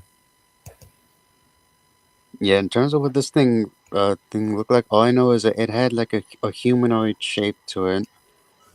Like this thing looked muscular, but at the same time, I could make out the outline. It was definitely bulkier, and I'm 5'6", so I had to cut this thing around like give or take some uh 6. Yeah, I am not that good at height. It's definitely so. It would roughly be around my uncle's height, which is around like 6'2", give or take. So I had to clock the same height as that too. I'm not sure if this thing was following me or not, but that caught me off guard. I'd never actually had something follow me before, so that surprised me. And you couldn't make out any type of face, and you just saw a No, cloak. this thing had no face at all. I could never get a full picture of it. It was always cloaked. I might have gotten like a glimpse of it, but that was like in a corner of my mirror. All I know, like that's the only time that it actually showed itself, or not showed itself. More like I caught a glimpse of it that actually had some sense of color. It would, uh, in terms of cloaked. I mean the cloak like the whole The freaking. robe, like a robe. No, not a robe, as in like the predator effect cloaked thing, the glimmer. Oh, okay. That's what I mean by cloaked. If I was gonna say like cloaked, I was gonna say like it wasn't the fabric, it was a predator glimmer thing effect. I actually saw the color thing once, and even then it was actually using give or take a corner of my eye, and that was the second time. Yeah, that's crazy. We're at the 3 hour marker. When I said I'm just doing a 1 hour live, and we're at 3 hours. Yeah. And Abe, what you were talking about earlier, I heard you were talking about a bracelet with the two wolves on it, like it was Norse. Oh, that was Yeah, the Thor necklace with two wolves and Thor's hammer. Yeah, the two wolves would have represented Skull and Hattie. That's more than likely what that was. I couldn't yeah. really. It was just weird that the guy that rang my doorbell. That's the first thing he talked about. You know, I was like, whoa, how does he? Maybe it was into Greek mythology, but he pointed at that immediately, and it was hiding behind this too. I had like another crystal, and it was hiding behind it, and he seen it, and he told me about it right off the bat. It's like, The oh, two that's strange. those two wolves are Fenrir's sons. Fenrir is one of the children of Loki, and Loki in Norse mythology is the trickster. He's kind of like the devil, and yeah, so he would be Thor's brother, but he would also be like a bad guy. You know what I mean? Like so. Yeah, I took it as a warning, so I took it off, man. And I haven't. I mean, I got two of those.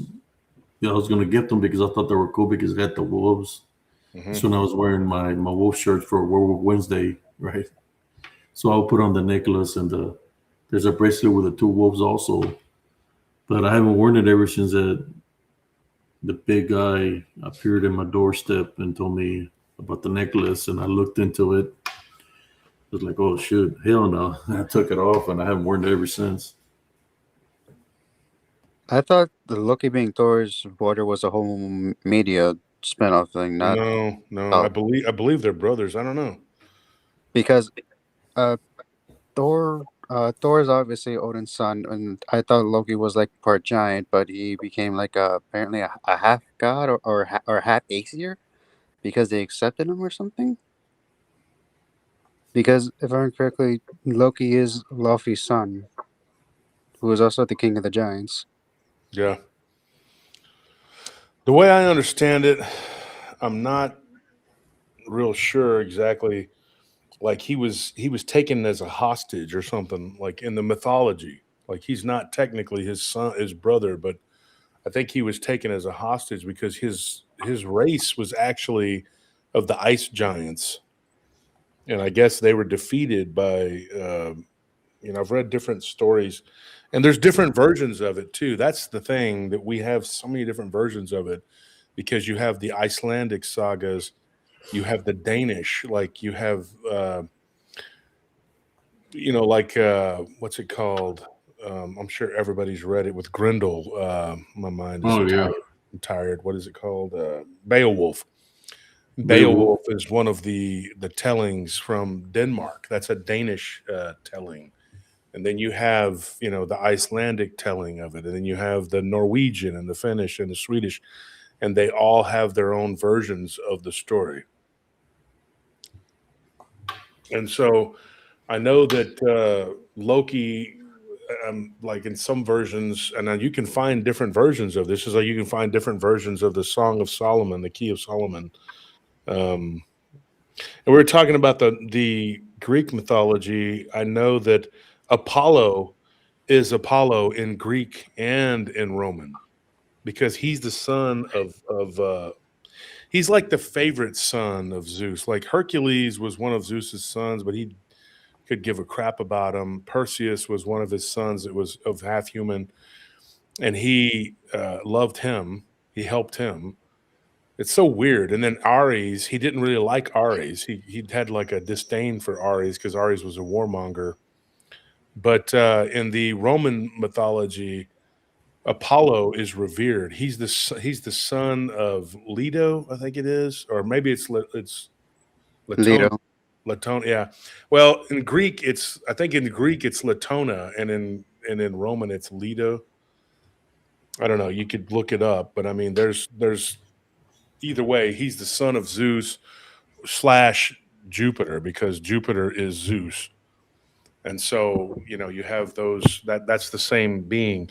And it was funny earlier when I said I forgot about Pluto and Hades because I said Hades because Hades is also a prison too, which is Pluto, Yep. but it's considered like the furthest realm of hell. Um, Tartarus is the prison. That is actually the prison where they sent Titans. the Titans. Yeah. So Tartarus is a type of hell. It's a type of prison. So you have Hades, which is the underworld, and then you have Tartarus, which is the prison. And they're two different things. And it's really weird because if you were to look at the planets and how they correspond to all of this, you're kind of like, oh, wait, that's crazy. And Kronos is literally Saturn. Like Saturn is Kronos. Kronos, he is the Titan, the head Titan. So Saturn would be. It's kind of weird how they did it. Like, okay, so he would be the main bad guy, the real bad guy of the Watchers, right? If he was Satan, he was Lucifer, whatever.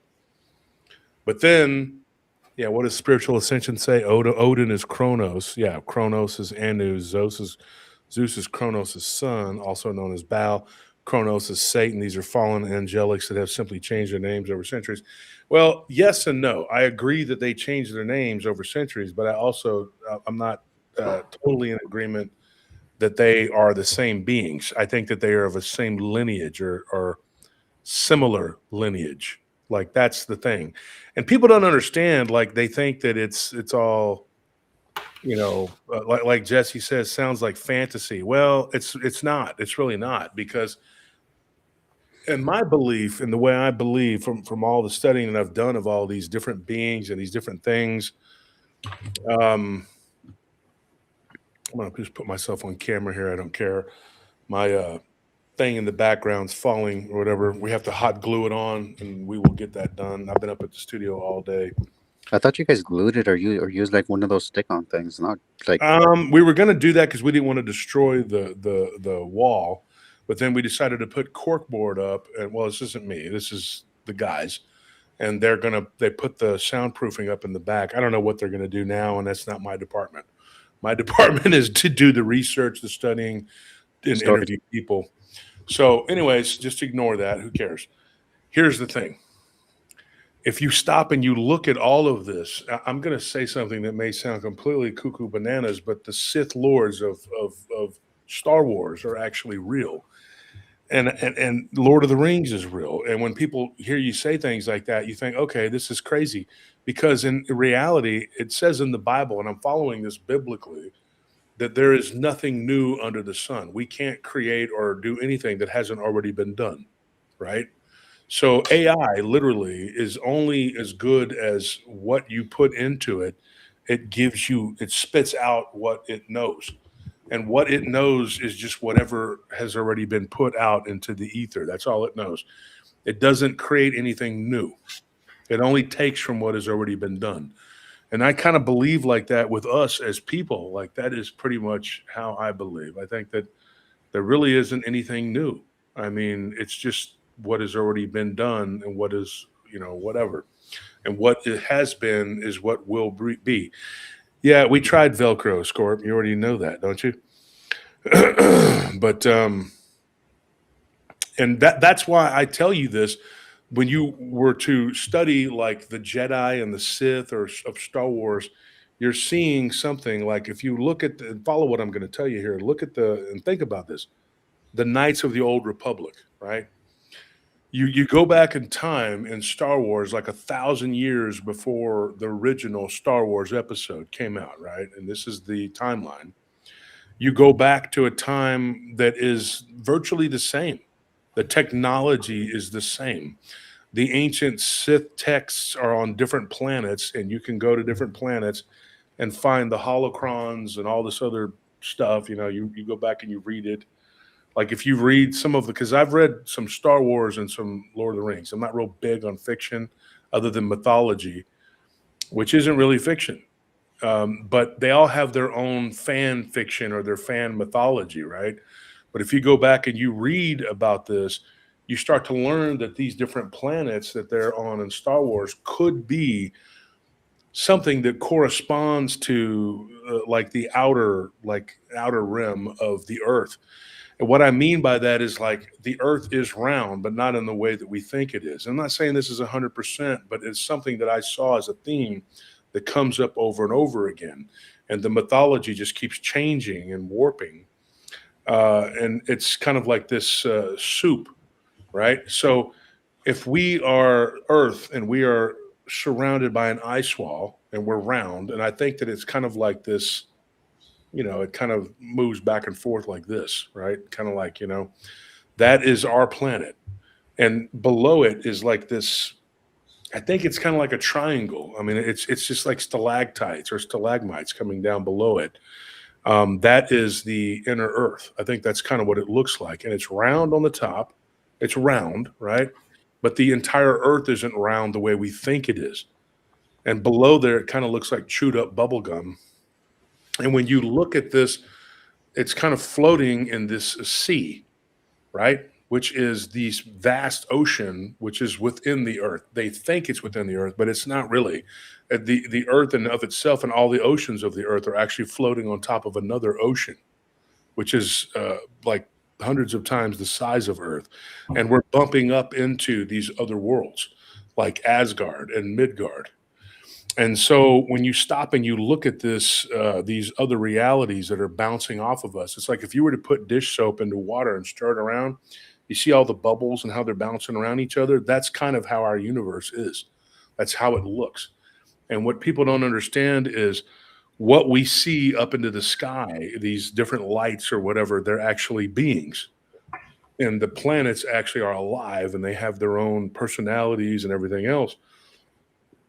And that is what Lord of the Rings talks about, Middle Earth. And then there's this different types of Earth or whatever.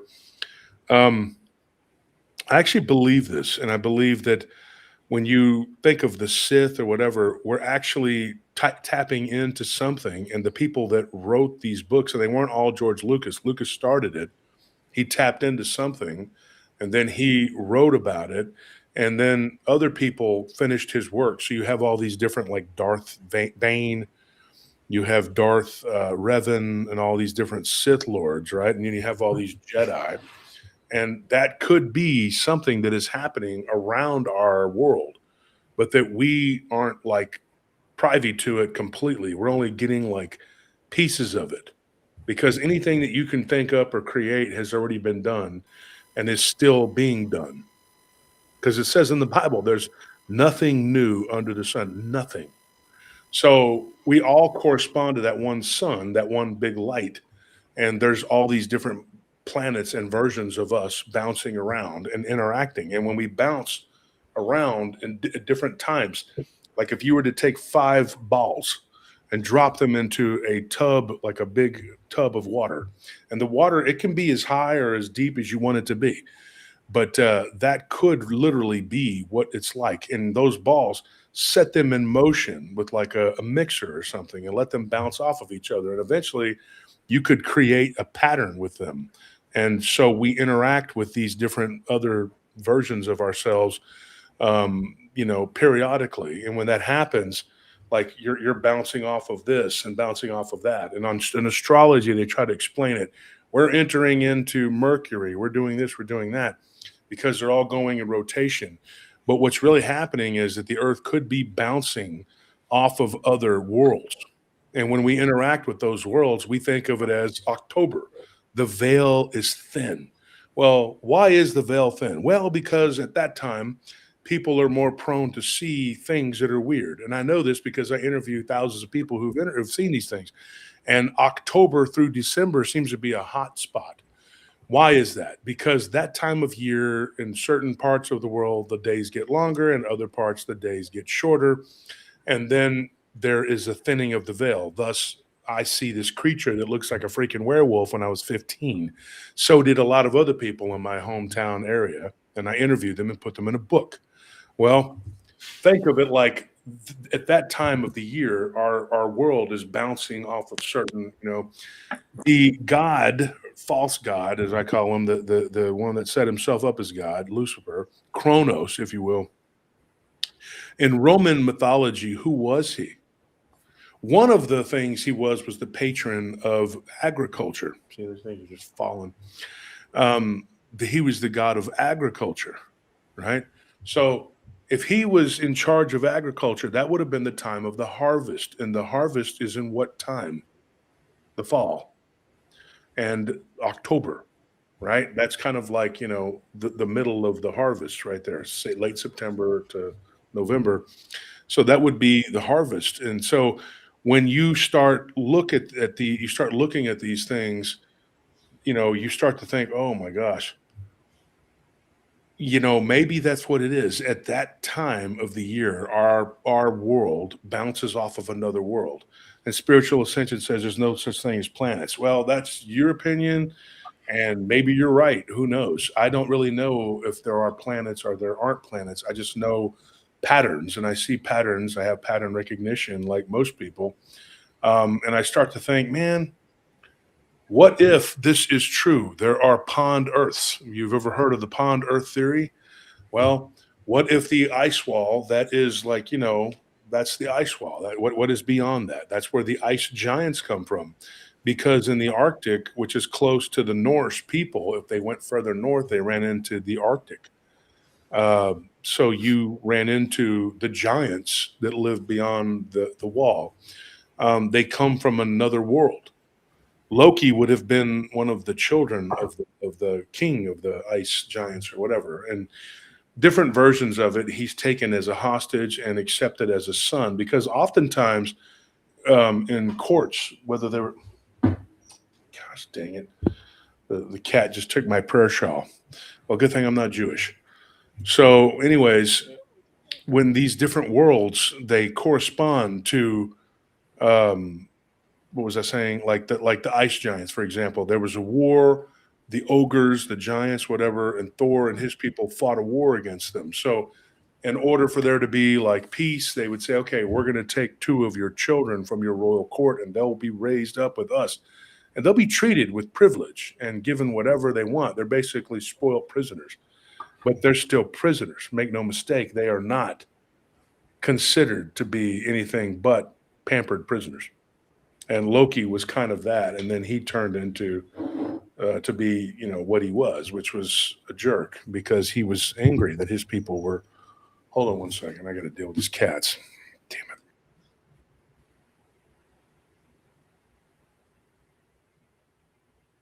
I'm only Red Panther's the victim of Wolf's wrath.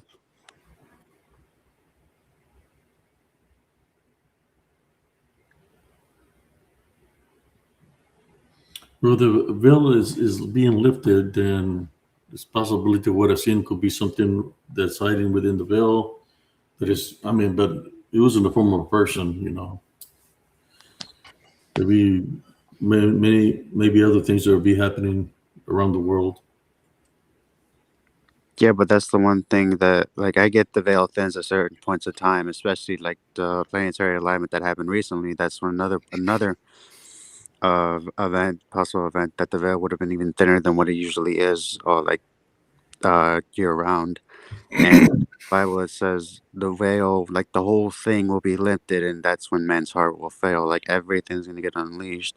We'll be Yeah, able to see the key, plans. the key is the key. What does it represent? The key is the prisoners.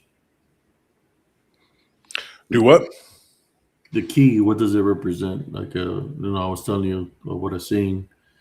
Is it the keys to unlock something? I don't know. They said that in the times that they're gonna be freed, right? Mm-hmm. Yeah, it does, but the only thing it mentions in terms of like the fallen being chained down, it just says chains. There's nothing I get there has to be like sometimes they're chained up, but it never says like the lock. It never says like like they're obviously chained and locked there, but I just assumed there will be no lock at all. Like God will It's put more like a chain, like I don't know, with some kind of magic or whatever. Something has like to have them bonded that they can free themselves. yeah, I know, but I'm just thinking like when the end times come here, they're ultimately free. The chains will just they'll just snap instantly, like the stuff you see in movies. Like when these chains lose their power, they're just the prisoners are more than strong enough to just break free on their own. In terms of like you seeing like the potential Merlin, like him having like a key around his neck, like that could be obviously something for him to unlock, like a room or some kind of coffin or a prison of some kind. So I have no idea. Like Merlin was obviously around during the reign of Arthur, the king of Camelot, and Arthur supposedly died in the myth, but came back using I forgot what it was, the lake, in order to lead a new golden age of some kind. Supposedly, if I remember correctly, it's been a while. All I remember is Arthur was king, and Merlin was his advisor in terms of like sorcery and magic, and not to mention also an alchemist. Yeah. So Yeah, and I think some people like Justin Springston here says, yeah, the very concept of a pantheon just assigns different names of pre-existing demigods and so on. I agree, but I don't agree. I agree that the Greeks were adopted by the Romans, like the Romans adopted the Greek pantheon. But I think that they all correspond, but I think that they're different houses. I think that's what it is, and I think that they are aliens in the way that they're not from Earth; they're from neighboring worlds, and that we are literally very close to these worlds. That's what I think. That's just my belief. But those worlds are right there, but you can't physically touch them. okay, when you say that, I'm thinking of like the whole multiverse theory, and these different Earths are vibrating at different vibrations. They're all in the same space, but they're blind from our side because of the I don't know if there's like the veil between them or something like that. The firmament. Yeah, that's not even okay. So there are an infinite number of our Earths, just like there's an infinite number of the Middle Earths or the Midgard or the Asgard or whatever. And when you look at the Kabbalah and you look at the tree, right, and you also look at Norse mythology, they actually mirror one another. It's really weird. So does, I mean, there's so many different things, like the Hindu version of it. They all kind of match up. And the Kabbalah, when it talks about demons being from another place, they're compressed. There's so many things that match up to that it's really weird. You start to see this pattern, and you start to see the patterns in all of these different, like, I don't know. It's hard to explain. I mean, like, I just that's why I think that there are people that I've talked to who've remote viewed it. They've meditated on it, and they've had all kinds of dealings with it. And I've interviewed people that have seen these things. Like there was a guy, I talked about it on my show. Name was David. I can't remember his last name. He was from I think he was Danish. But it's funny because we're talking about whatever. But he came up out of his body and he was floating above his body, and then he ended up going out into what is the outer reaches of space, if that's what you want to call it. And he said that he saw the world and he saw how it looked and everything. And there have been a couple people who've described that to me of coming. Another one was a woman, and she came out of her body, and I think she was from like North Dakota or something, nowhere important. It was just the middle of the country, and she came up out of her body, and she saw the same thing. Like the Earth looked kind of like I described it, and so it kind of made me pause and think, like maybe that's what that is. Now, one of my friends claims to have had that same experience, and he saw different worlds, like you could see the entire world looking like the UN map, right? It was kind of like butterflied out, and it was round like this. So that's why people think that the world is round in the way that it's a globe, so that because they that's how the Earth is kind of like this, but it's not an entire ball that's spinning around according to what people have claimed to see when they're out of their body. And there's actually quite a few people who've seen these kind of things. I watched a video one time, just I don't even know, it popped up on my feed, and I think it was on Rumble, and it was just I went to sleep and I was critiquing one of the videos, and there was something that just came up, and it was like about somebody seeing the world, remote viewing it. And I can't remember what it was because I watched 10 minutes of it and went back to sleep and was like, I don't know. And so I had this weird dream, which I have these weird dreams about weird stuff like all the time. So I have a riddle for you guys, and I don't know what this is. I don't know what to make of it or to think of it. But the dream, it ended, and I was going to talk about this on my show, but I didn't have time today. I had too many different things going on, and I'm going to maybe talk about it tomorrow night before I get started on the Dogman episode we have planned. But the dream was like a dream, and then I started to wake up and I heard a voice and it kept talking, and I was trying to remember what it was saying and hear, because you forget your dreams.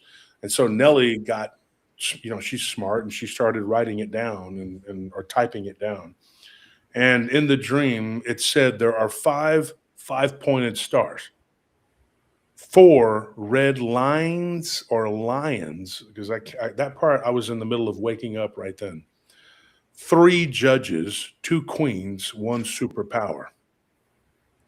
So I'm going to repeat that, and give me your ideas on this. Message me, email me, tell me what you think of this, and I got to do a giveaway tomorrow, because we were on Dead Zone Transmissions earlier. I left before we did the giveaway, so tomorrow night you guys show up. There'll be a giveaway we're going to do. Three people are going to win.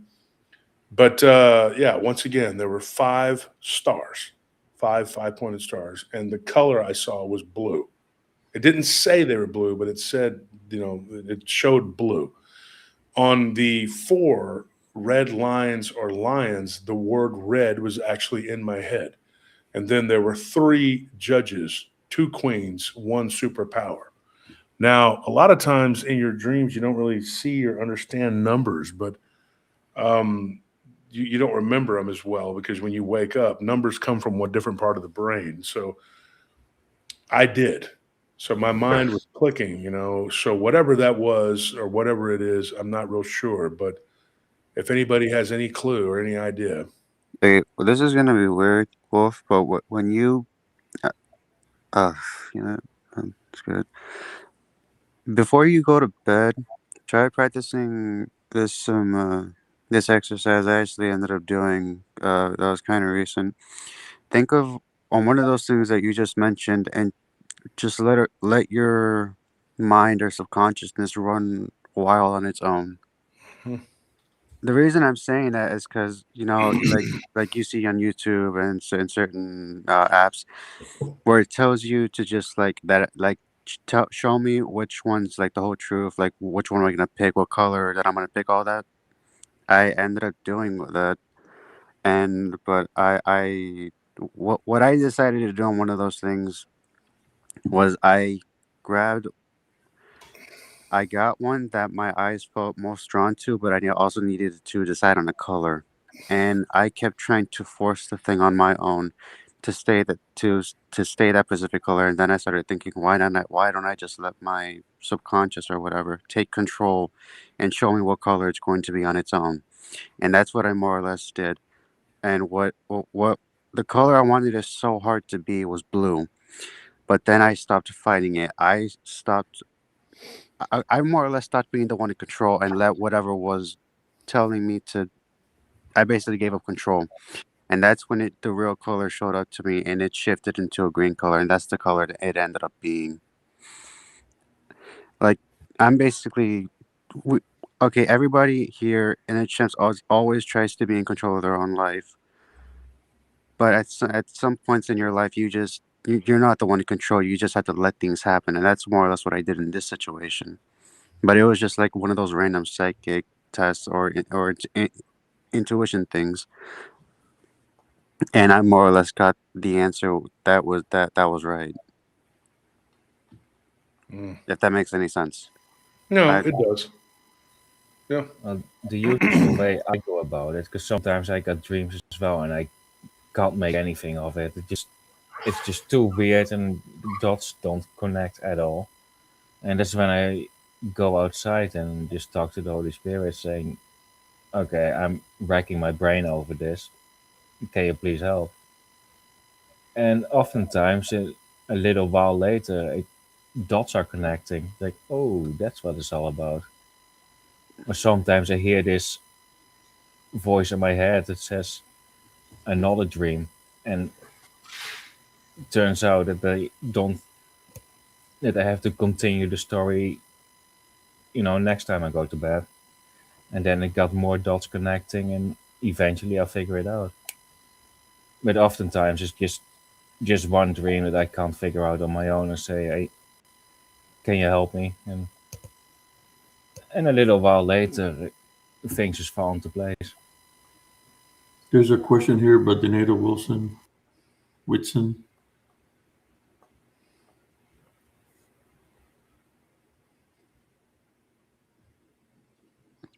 yeah. Just ask a question. Like, do you think you were given this dream as a warning or as a riddle for you to solve? I don't know. I'm going to talk about it tomorrow too, and see if anybody has. I'm just going to take everybody's suggestions and ideas, and I think everything. To me, I believe that everything in this universe is a possibility. Like everything is real, everything is possible. Abe, if you need us to jump off here, we can. You look very tired, brother. Yeah. Oh, yeah, I'm just listening. Oh, you're You just just look very tired, bro. yeah. No, Because no, I I'm can just get out there. I've listening. been talking all day, man. It's 4 in the morning, man. I can jump Yeah, off. yeah, we're gonna call it a night. Yeah, man, it was an interesting show. I'm just listening to y'all and that, and I'm waiting on the jackpot. Oh well, you got plenty of energy enough for a jackpot. So there you Yeah, that's what I'm saying. I'm just listening and looking at the comments. And I Because agree with spiritual if I go lay ascension. down, man, I'm gonna miss the jackpot. What were you saying? Spiritual It's gonna ascension, go I real think, said slow. something kind of in response to Andres. He says, "Are you referring to going with the flow? Don't ever could give up control of your vessel." Yes, Oh, but uh, be open, but not so open that your brain falls out. I totally get that. That makes sense. yeah. But also, I Uh, get what Andres is saying too. that's the thing with in a sense that I am giving up control, but at the same time, I'm not letting anything in. I'm just letting whatever. Well, in a sense, I am, but I'm not letting anything negative in. It was still me. I was just letting it do its own thing. If that makes any sense, I'm letting Yeah, my I totally understand. I get their point, like totally, but I get yours too. And I think that you're talking about letting your mind flow to the knowledge or whatever. Spiritual ascension is just giving us the heads up, like, hey, don't give up control of your vessel.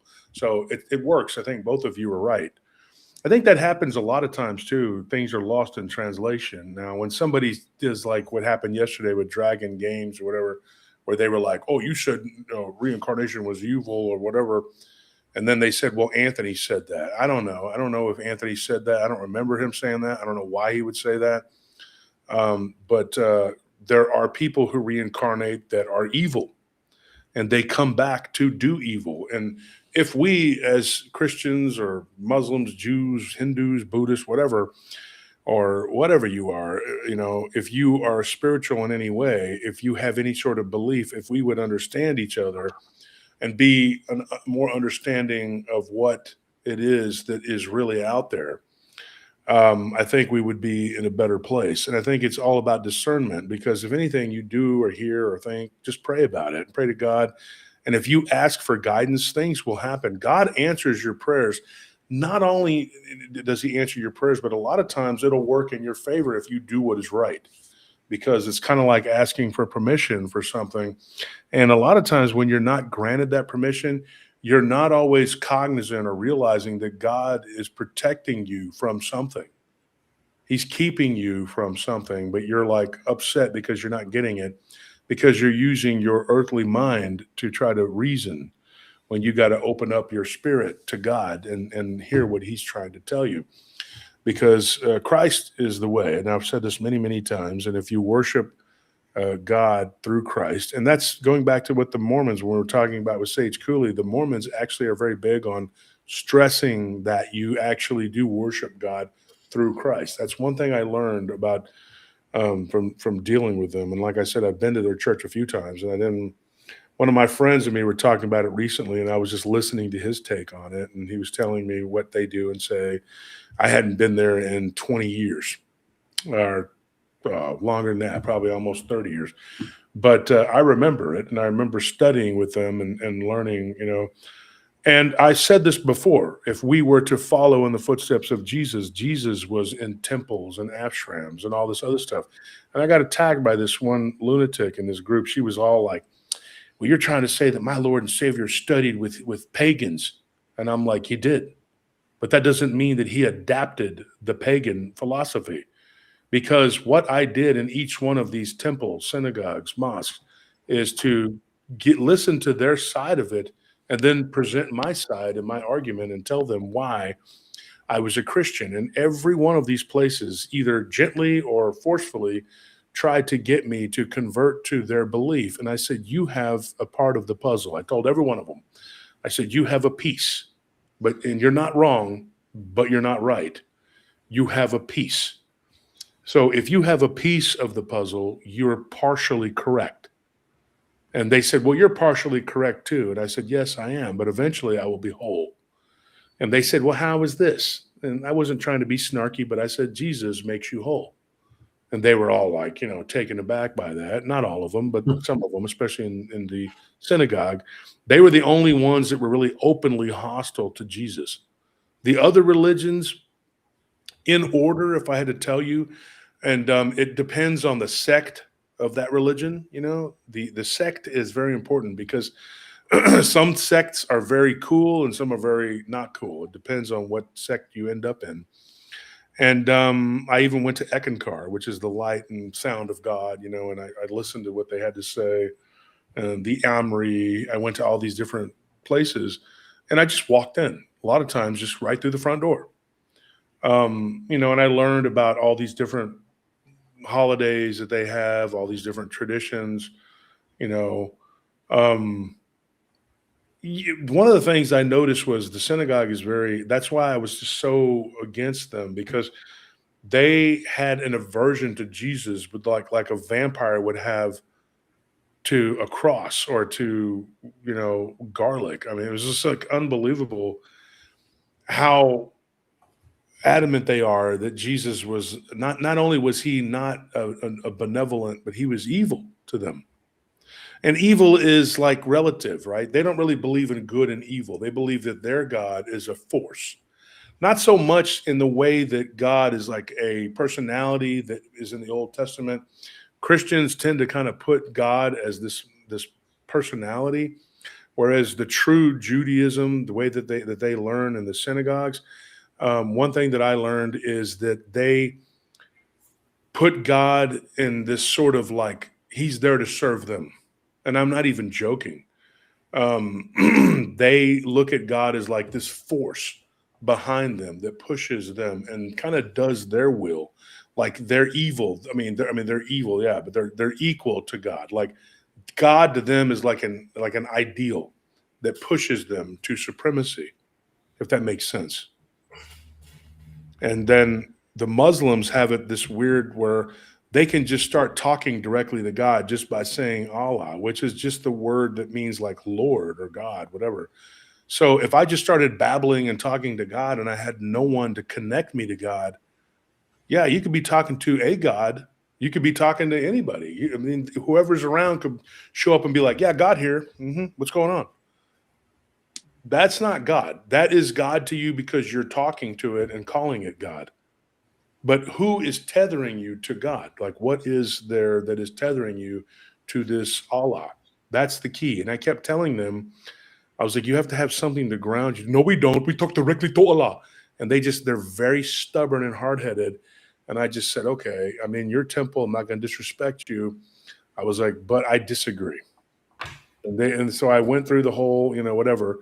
And I showed up there, like each one, I gave it like some time. I didn't just go in one time and argue and come out and be like, well, I know now. I went to the Church of Mormon. I gave it about 6 or 7 different sessions. The synagogue, I went there probably a dozen times. The mosque, probably a dozen times. I went to multiple different Hindu temples, ashrams, and you can study and you can learn and you can, try to proselytize all you want. Some people will be open. You can plant the seed. I can say I probably did not, the seeds that I planted with the Jews were probably very sparse. The Muslims would probably be the second hardest.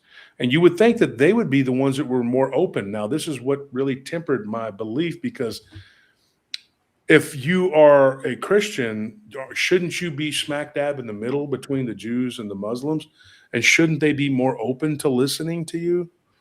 But that's not what I got. What I got was a pushback and anger. In some ways, at worst, it was anger. At best, it was just ambivalence. And one of the things that I truly believe is that if I wasn't like a big, strong 6'4", 360-pound person, and back then I wasn't as big as I am now, but I was very muscular and very stout, and I was a very capable person. And I think that they could pick up on that energy. So that kept me safe because I could feel that some of these people in these different places wanted to hurt me. They wanted to do things to me. You can feel the unclean spirits in them. The Yeah. negative attachments, probably that's what you were sensing. Mm-hmm. Because they infiltrate, man. The unseen. If the person has an opening, those are the people that go to those. They're praying, for forgiveness. They're praying for things, and yeah, I seen them. I was there. What does it called? A certain name. The term when they worship. It starts like around what, October. I know it's like 6 months or 4 months. The Ranas, what is it called? Where they worship Ramadan. certain Are you, word. talking, are you talking about Ramadan? Yeah. Yeah, that's probably what you were sensing. Is the unclean spirits, the negative attachments they have, man. Yeah, Ramadan goes by a lunar calendar. I'm really suspicious of anybody who uses a lunar calendar because and even like we were talking about Skal and Hadi. If I'm correct, Skal chases the sun and Hadi chases the moon. But one represents darkness, one represents light. And it's kind of the yin and the yang of the Norse mythology. Both are sons of Fenrir, who is a son of Loki, and Loki was the adversary. So you're kind of looking at like, I mean, I don't really think that the lunar, worshiping the lunar thing is like really bad. I mean, the sun worship too, but which is Amun Ra, from Egypt. But the moon thing is really, yeah. See, Spiritual Ascension just said moon worship in itself is diabolical because you're basically worshiping Lucifer or Saturn, which is Kronos, and he's reflecting off of it. And so it is the darkness. He is representative of the darkness. And there's a lot of theories about how Lucifer came to be what he is. Some are that he spent time in the abyss and these elder, beings or whatever ripped him apart, and put him back together and made him evil. And when he came back to God, he was like, I'm better than you. And he had this whole attitude because he had survived Chorazon, which is the abyss, the personality of the abyss, which is something that is just a force unto itself, which is the darkness. I would say this, if I had to put my money on it, the black cube is just a black darkness representative of the black goo, which is the blood, which is representative of Charazon, which is of the abyss. He would be like more of the antithesis to God. But the abyss is there to stop you from getting to the heavenly realm. I mean, that is kind of like the moat. Yeah, I mean, people don't really understand how that works, you know. And I can't tell you in this short time that we have here, I mean, I've spent years studying all of this. You can't really just go, well, here it is, folks, and just lay it all out there. I'd have to write, you know, and tell you what it is, you know. That's going to take a couple books at least. Yeah, it would take several, yeah. I know the Hindus have a lot of different holidays and whatever, and they kind of mirror some of those in the West, which is weird, and people don't really know this and they don't understand it. But they have a very like Diwali. When you were talking about October, November, I know that the Hindus have Diwali, Abe, and Diwali is basically like it's a multiple day festival. It's like a week long festival or 2 weeks or whatever, and it's like an entire season, kind of like Christmas is. There's Christmas, but it's really like a month-long celebration, and it symbolizes the victory of knowledge over ignorance, which is kind of a good thing. I mean, you know, but also they do a lot of weird stuff, man. Like they go to the temple of Shiva and Vishnu, and they offer all these weird things and stuff. And I've seen them do it. I've gone there and I've observed it. And Spiritual Ascension says Kaaba is an example. Black Cube, yep, Lushing technology linked to Satan, aka Saturn, who we've already talked about, is Chronos. I mean, when you stop and you look at who these beings are and what they are, you know, it's freaking crazy. So you had that guy who was the original bad guy in our history, right? But then you have Hades, which is weird. This is weird. This is where a lot of times people get confused. I think Hades was kind of like Samyasa or Samael. Samael is kind of like a lawyer, but he accepts the role of being the bad guy. So when Kronos is imprisoned, and look at it from this perspective, the Greek gods said, okay, we've gotten rid of the big bad guy. Somebody has to be the bad guy. So Zeus says, which one of you wants to play the role of the bad guy now that we've gotten rid of the bad guy? So Hades is like, okay, we'll draw straws. You know, okay, Poseidon, you have the ocean and I have the sky. Hades, you have the underworld, and you're going to have to go and be the bad guy and rule over the darkness. And he's like, okay, fine. Reluctantly, he does this, but this is like he's playing the role of Kronos. And it's a system that they kind of set up for themselves, but they totally took God out of the equation and they took Kronos out of the equation, and they just set up their own little system. And then God says, well, this isn't correct when he sees what they're doing, and they're all in trouble.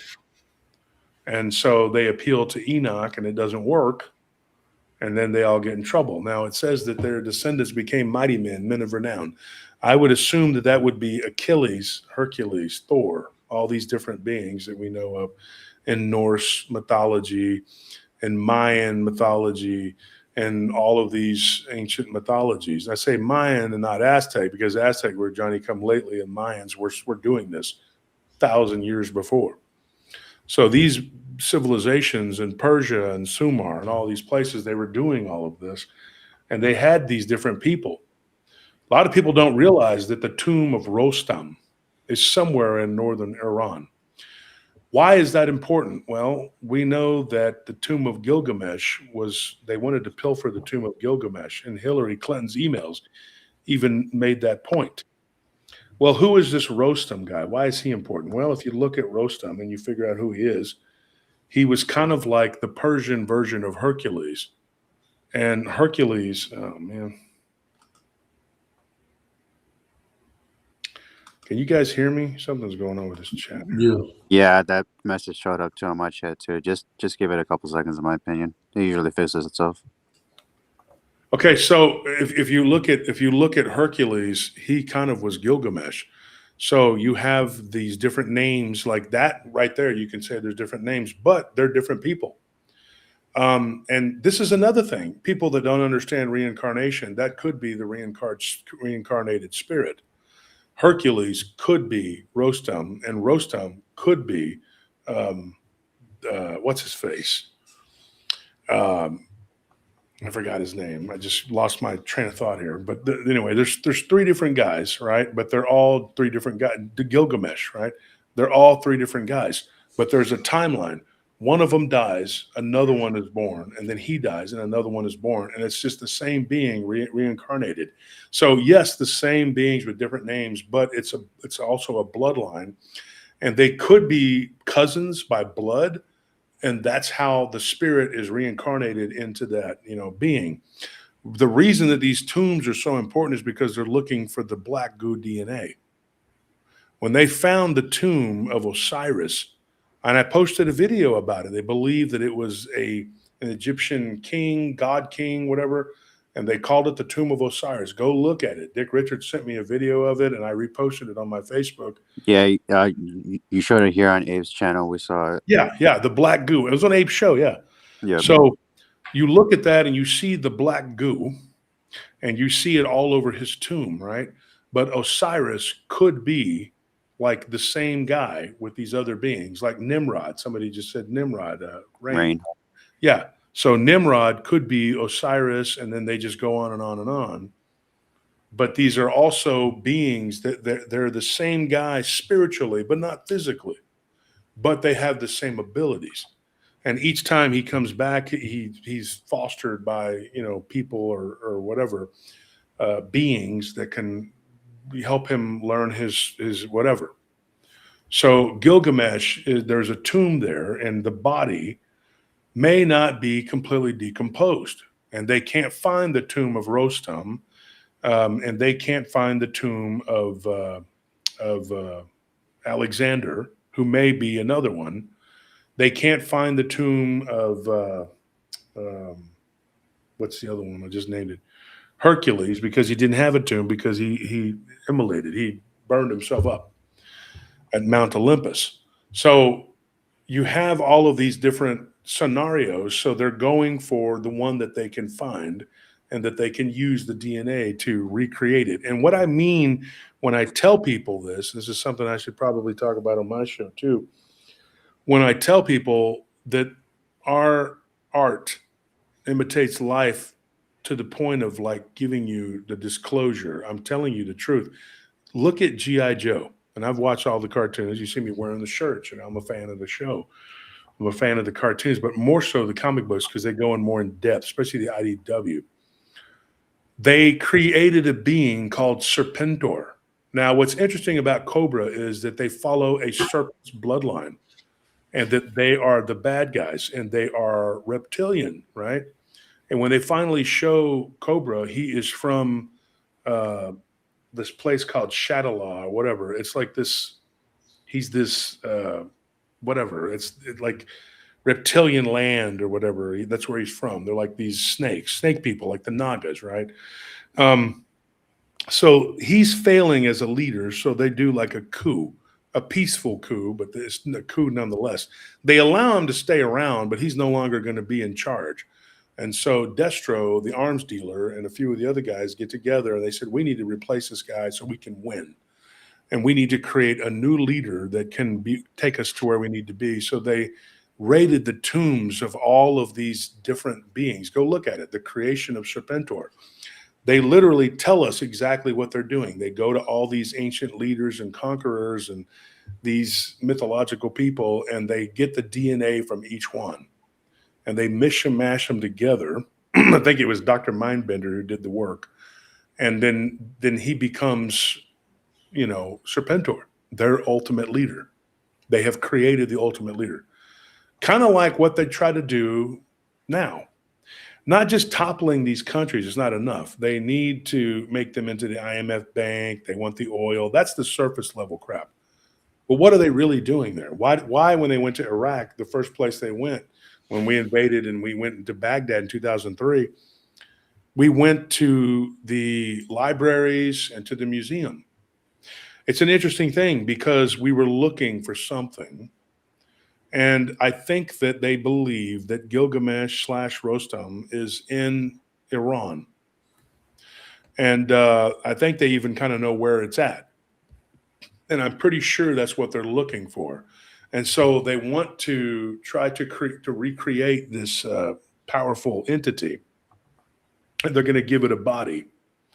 And I think they're going to make him be reincarnated to be the Antichrist. That's something that could actually be legitimately happening. He will be a superior being, and he will be the leader, right? So G.I. Joe, a cartoon from the 80s, literally told you what they were doing.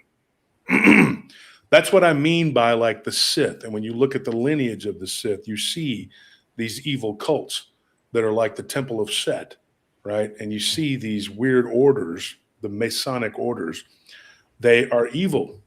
And you see the Red Lodge, the Blue Lodge, all this other stuff.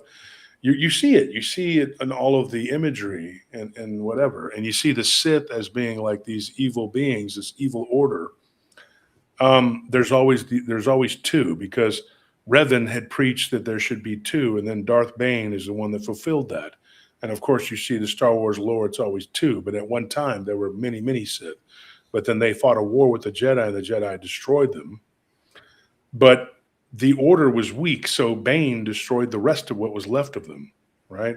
So Darth Bane founded the order of two. Now, why do we have a president and a vice president?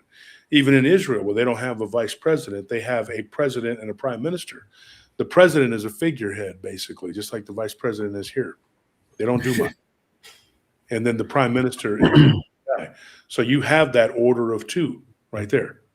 And it's based on an evil Sith principle, which is weird because you're sitting there going like, how did this lore come about? Well, probably because somewhere in our ancient past, technology was a lot more advanced. And it's weird to think about how the old Republic was like 1,000 years before Vader and all of them. But the same principles apply. You're talking about beings that go way back, but they're still, the technology didn't change much in 1,000 years. That's important to think about because there's 1,000-year reign, right? But what are we actually looking at? We're looking at like a cyclical thing that just keeps coming back and back and back. So we hit the 4-hour marker, guys. Yeah. So I'm going to jump off here so I can let Abe get some sleep. He looks like he is exhausted. Yeah, man. I'm just listening, man. I was like, interesting topics, man. Yeah, I just wanted to address something that Spiritual Ascension said a couple minutes ago. I don't know why, but he decided to call Enoch Megatron a demon enabler, apparently. I have no idea what you're on about, dude, but I would be curious as to why you said that. Enoch becoming Megatron, that's from the Old Testament.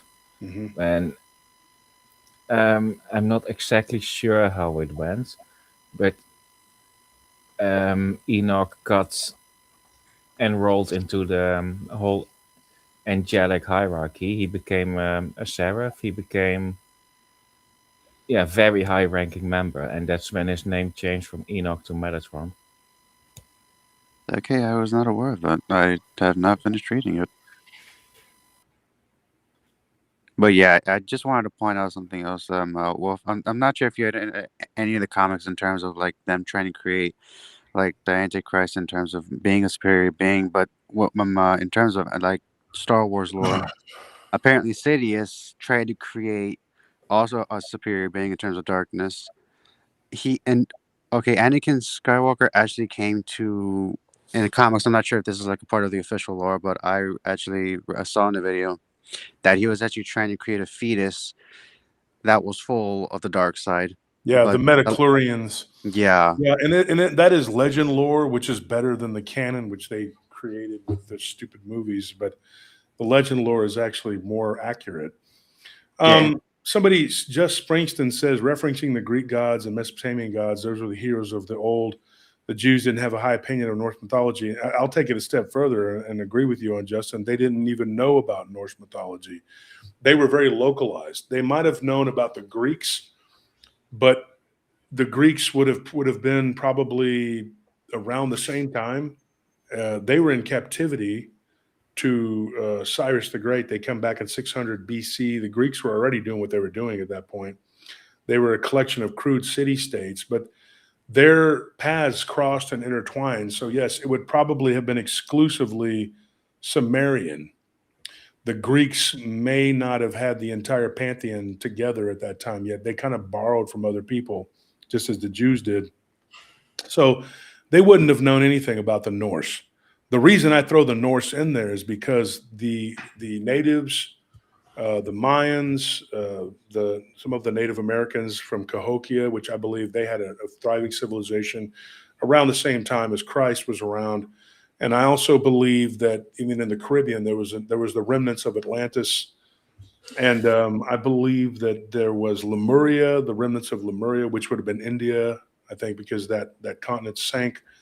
And I do believe that these beings would have all been together. I throw in there that this the Norse, because they correspond like Enlil, he's this thunder god, right? Thor is the thunder god. That's why I say that they're all connected. It doesn't matter what they were referencing. The fact that they were referencing anything at all is pretty amazing. And I do believe that the Norse corresponds to the Greek and Sumerian, and it all just kind of goes and goes and goes. So yeah, that's pretty much what I'm getting at there. Yeah, apparently Justin's been wanting for you to talk about something in terms of the verse in the Bible. He's been waiting like a year apparently. Well, we can do a show about it. We can definitely do a show about it. Maybe we can do one on random. But we'll see. We'll see. I can put something together and kind of just repeat what I said on here, because we got 40 people in here. We can get 300 people. We'll talk about it. People right now. Yeah. Yeah. All right, Abe, I'm gonna bounce, man. It was good talking to you guys, man. Appreciate it for jumping on, brother. Yeah, All right, man. bye. Have a good See ya. one. Hey, man, God bless you. All right, Abe, I'm gonna head out too to let you get some sleep. All right, thank you for letting me on. Thank you for your service. No problem. God bless you, man. I'll be in the chat until you log off. God bless you All right. too. God bless you Yeah. guys. Christ is King. I'm about to hop off Amen. as well. Thanks for having me on, Amen. and for anyone watching, and I'll see you next time. God bless you, brother. You too. See ya. Well, there you go, folks. Very interesting topics. A lot of things to put in perspective, especially when you're aware of your surroundings and you pay attention to how things happening around you. You'll be able to see. Some people might want to call it glitches, but you'll be able to see something. If you're looking in spirit, you'll be able to sense what's in front of you, which like what happened to me, or what I witnessed with that man that I've seen before. It looked the same, but you test the spirit, through Jesus Christ. Type on a big in Jesus Christ's name, or just test the spirit. Just be careful, because you don't want nothing getting attached to you. Maintain your heavenly love foundation when you do this, and use your spiritual gift of discernment to be able to test that spirit. Now, I was tempted to ask him, what's his name and stuff like that, but if I encounter him again, I will. But in saying that, brothers and sisters, I want to say thank y'all for tuning in. Thank you for everybody that was in the panel. I'm going to call it a night, brothers and sisters. I hope you'll enjoyed the show. God bless every single one of you and your families. Always maintain your heavenly love foundation. Tell your loved ones you love them, because life is short. And stay prayed up, brothers and sisters.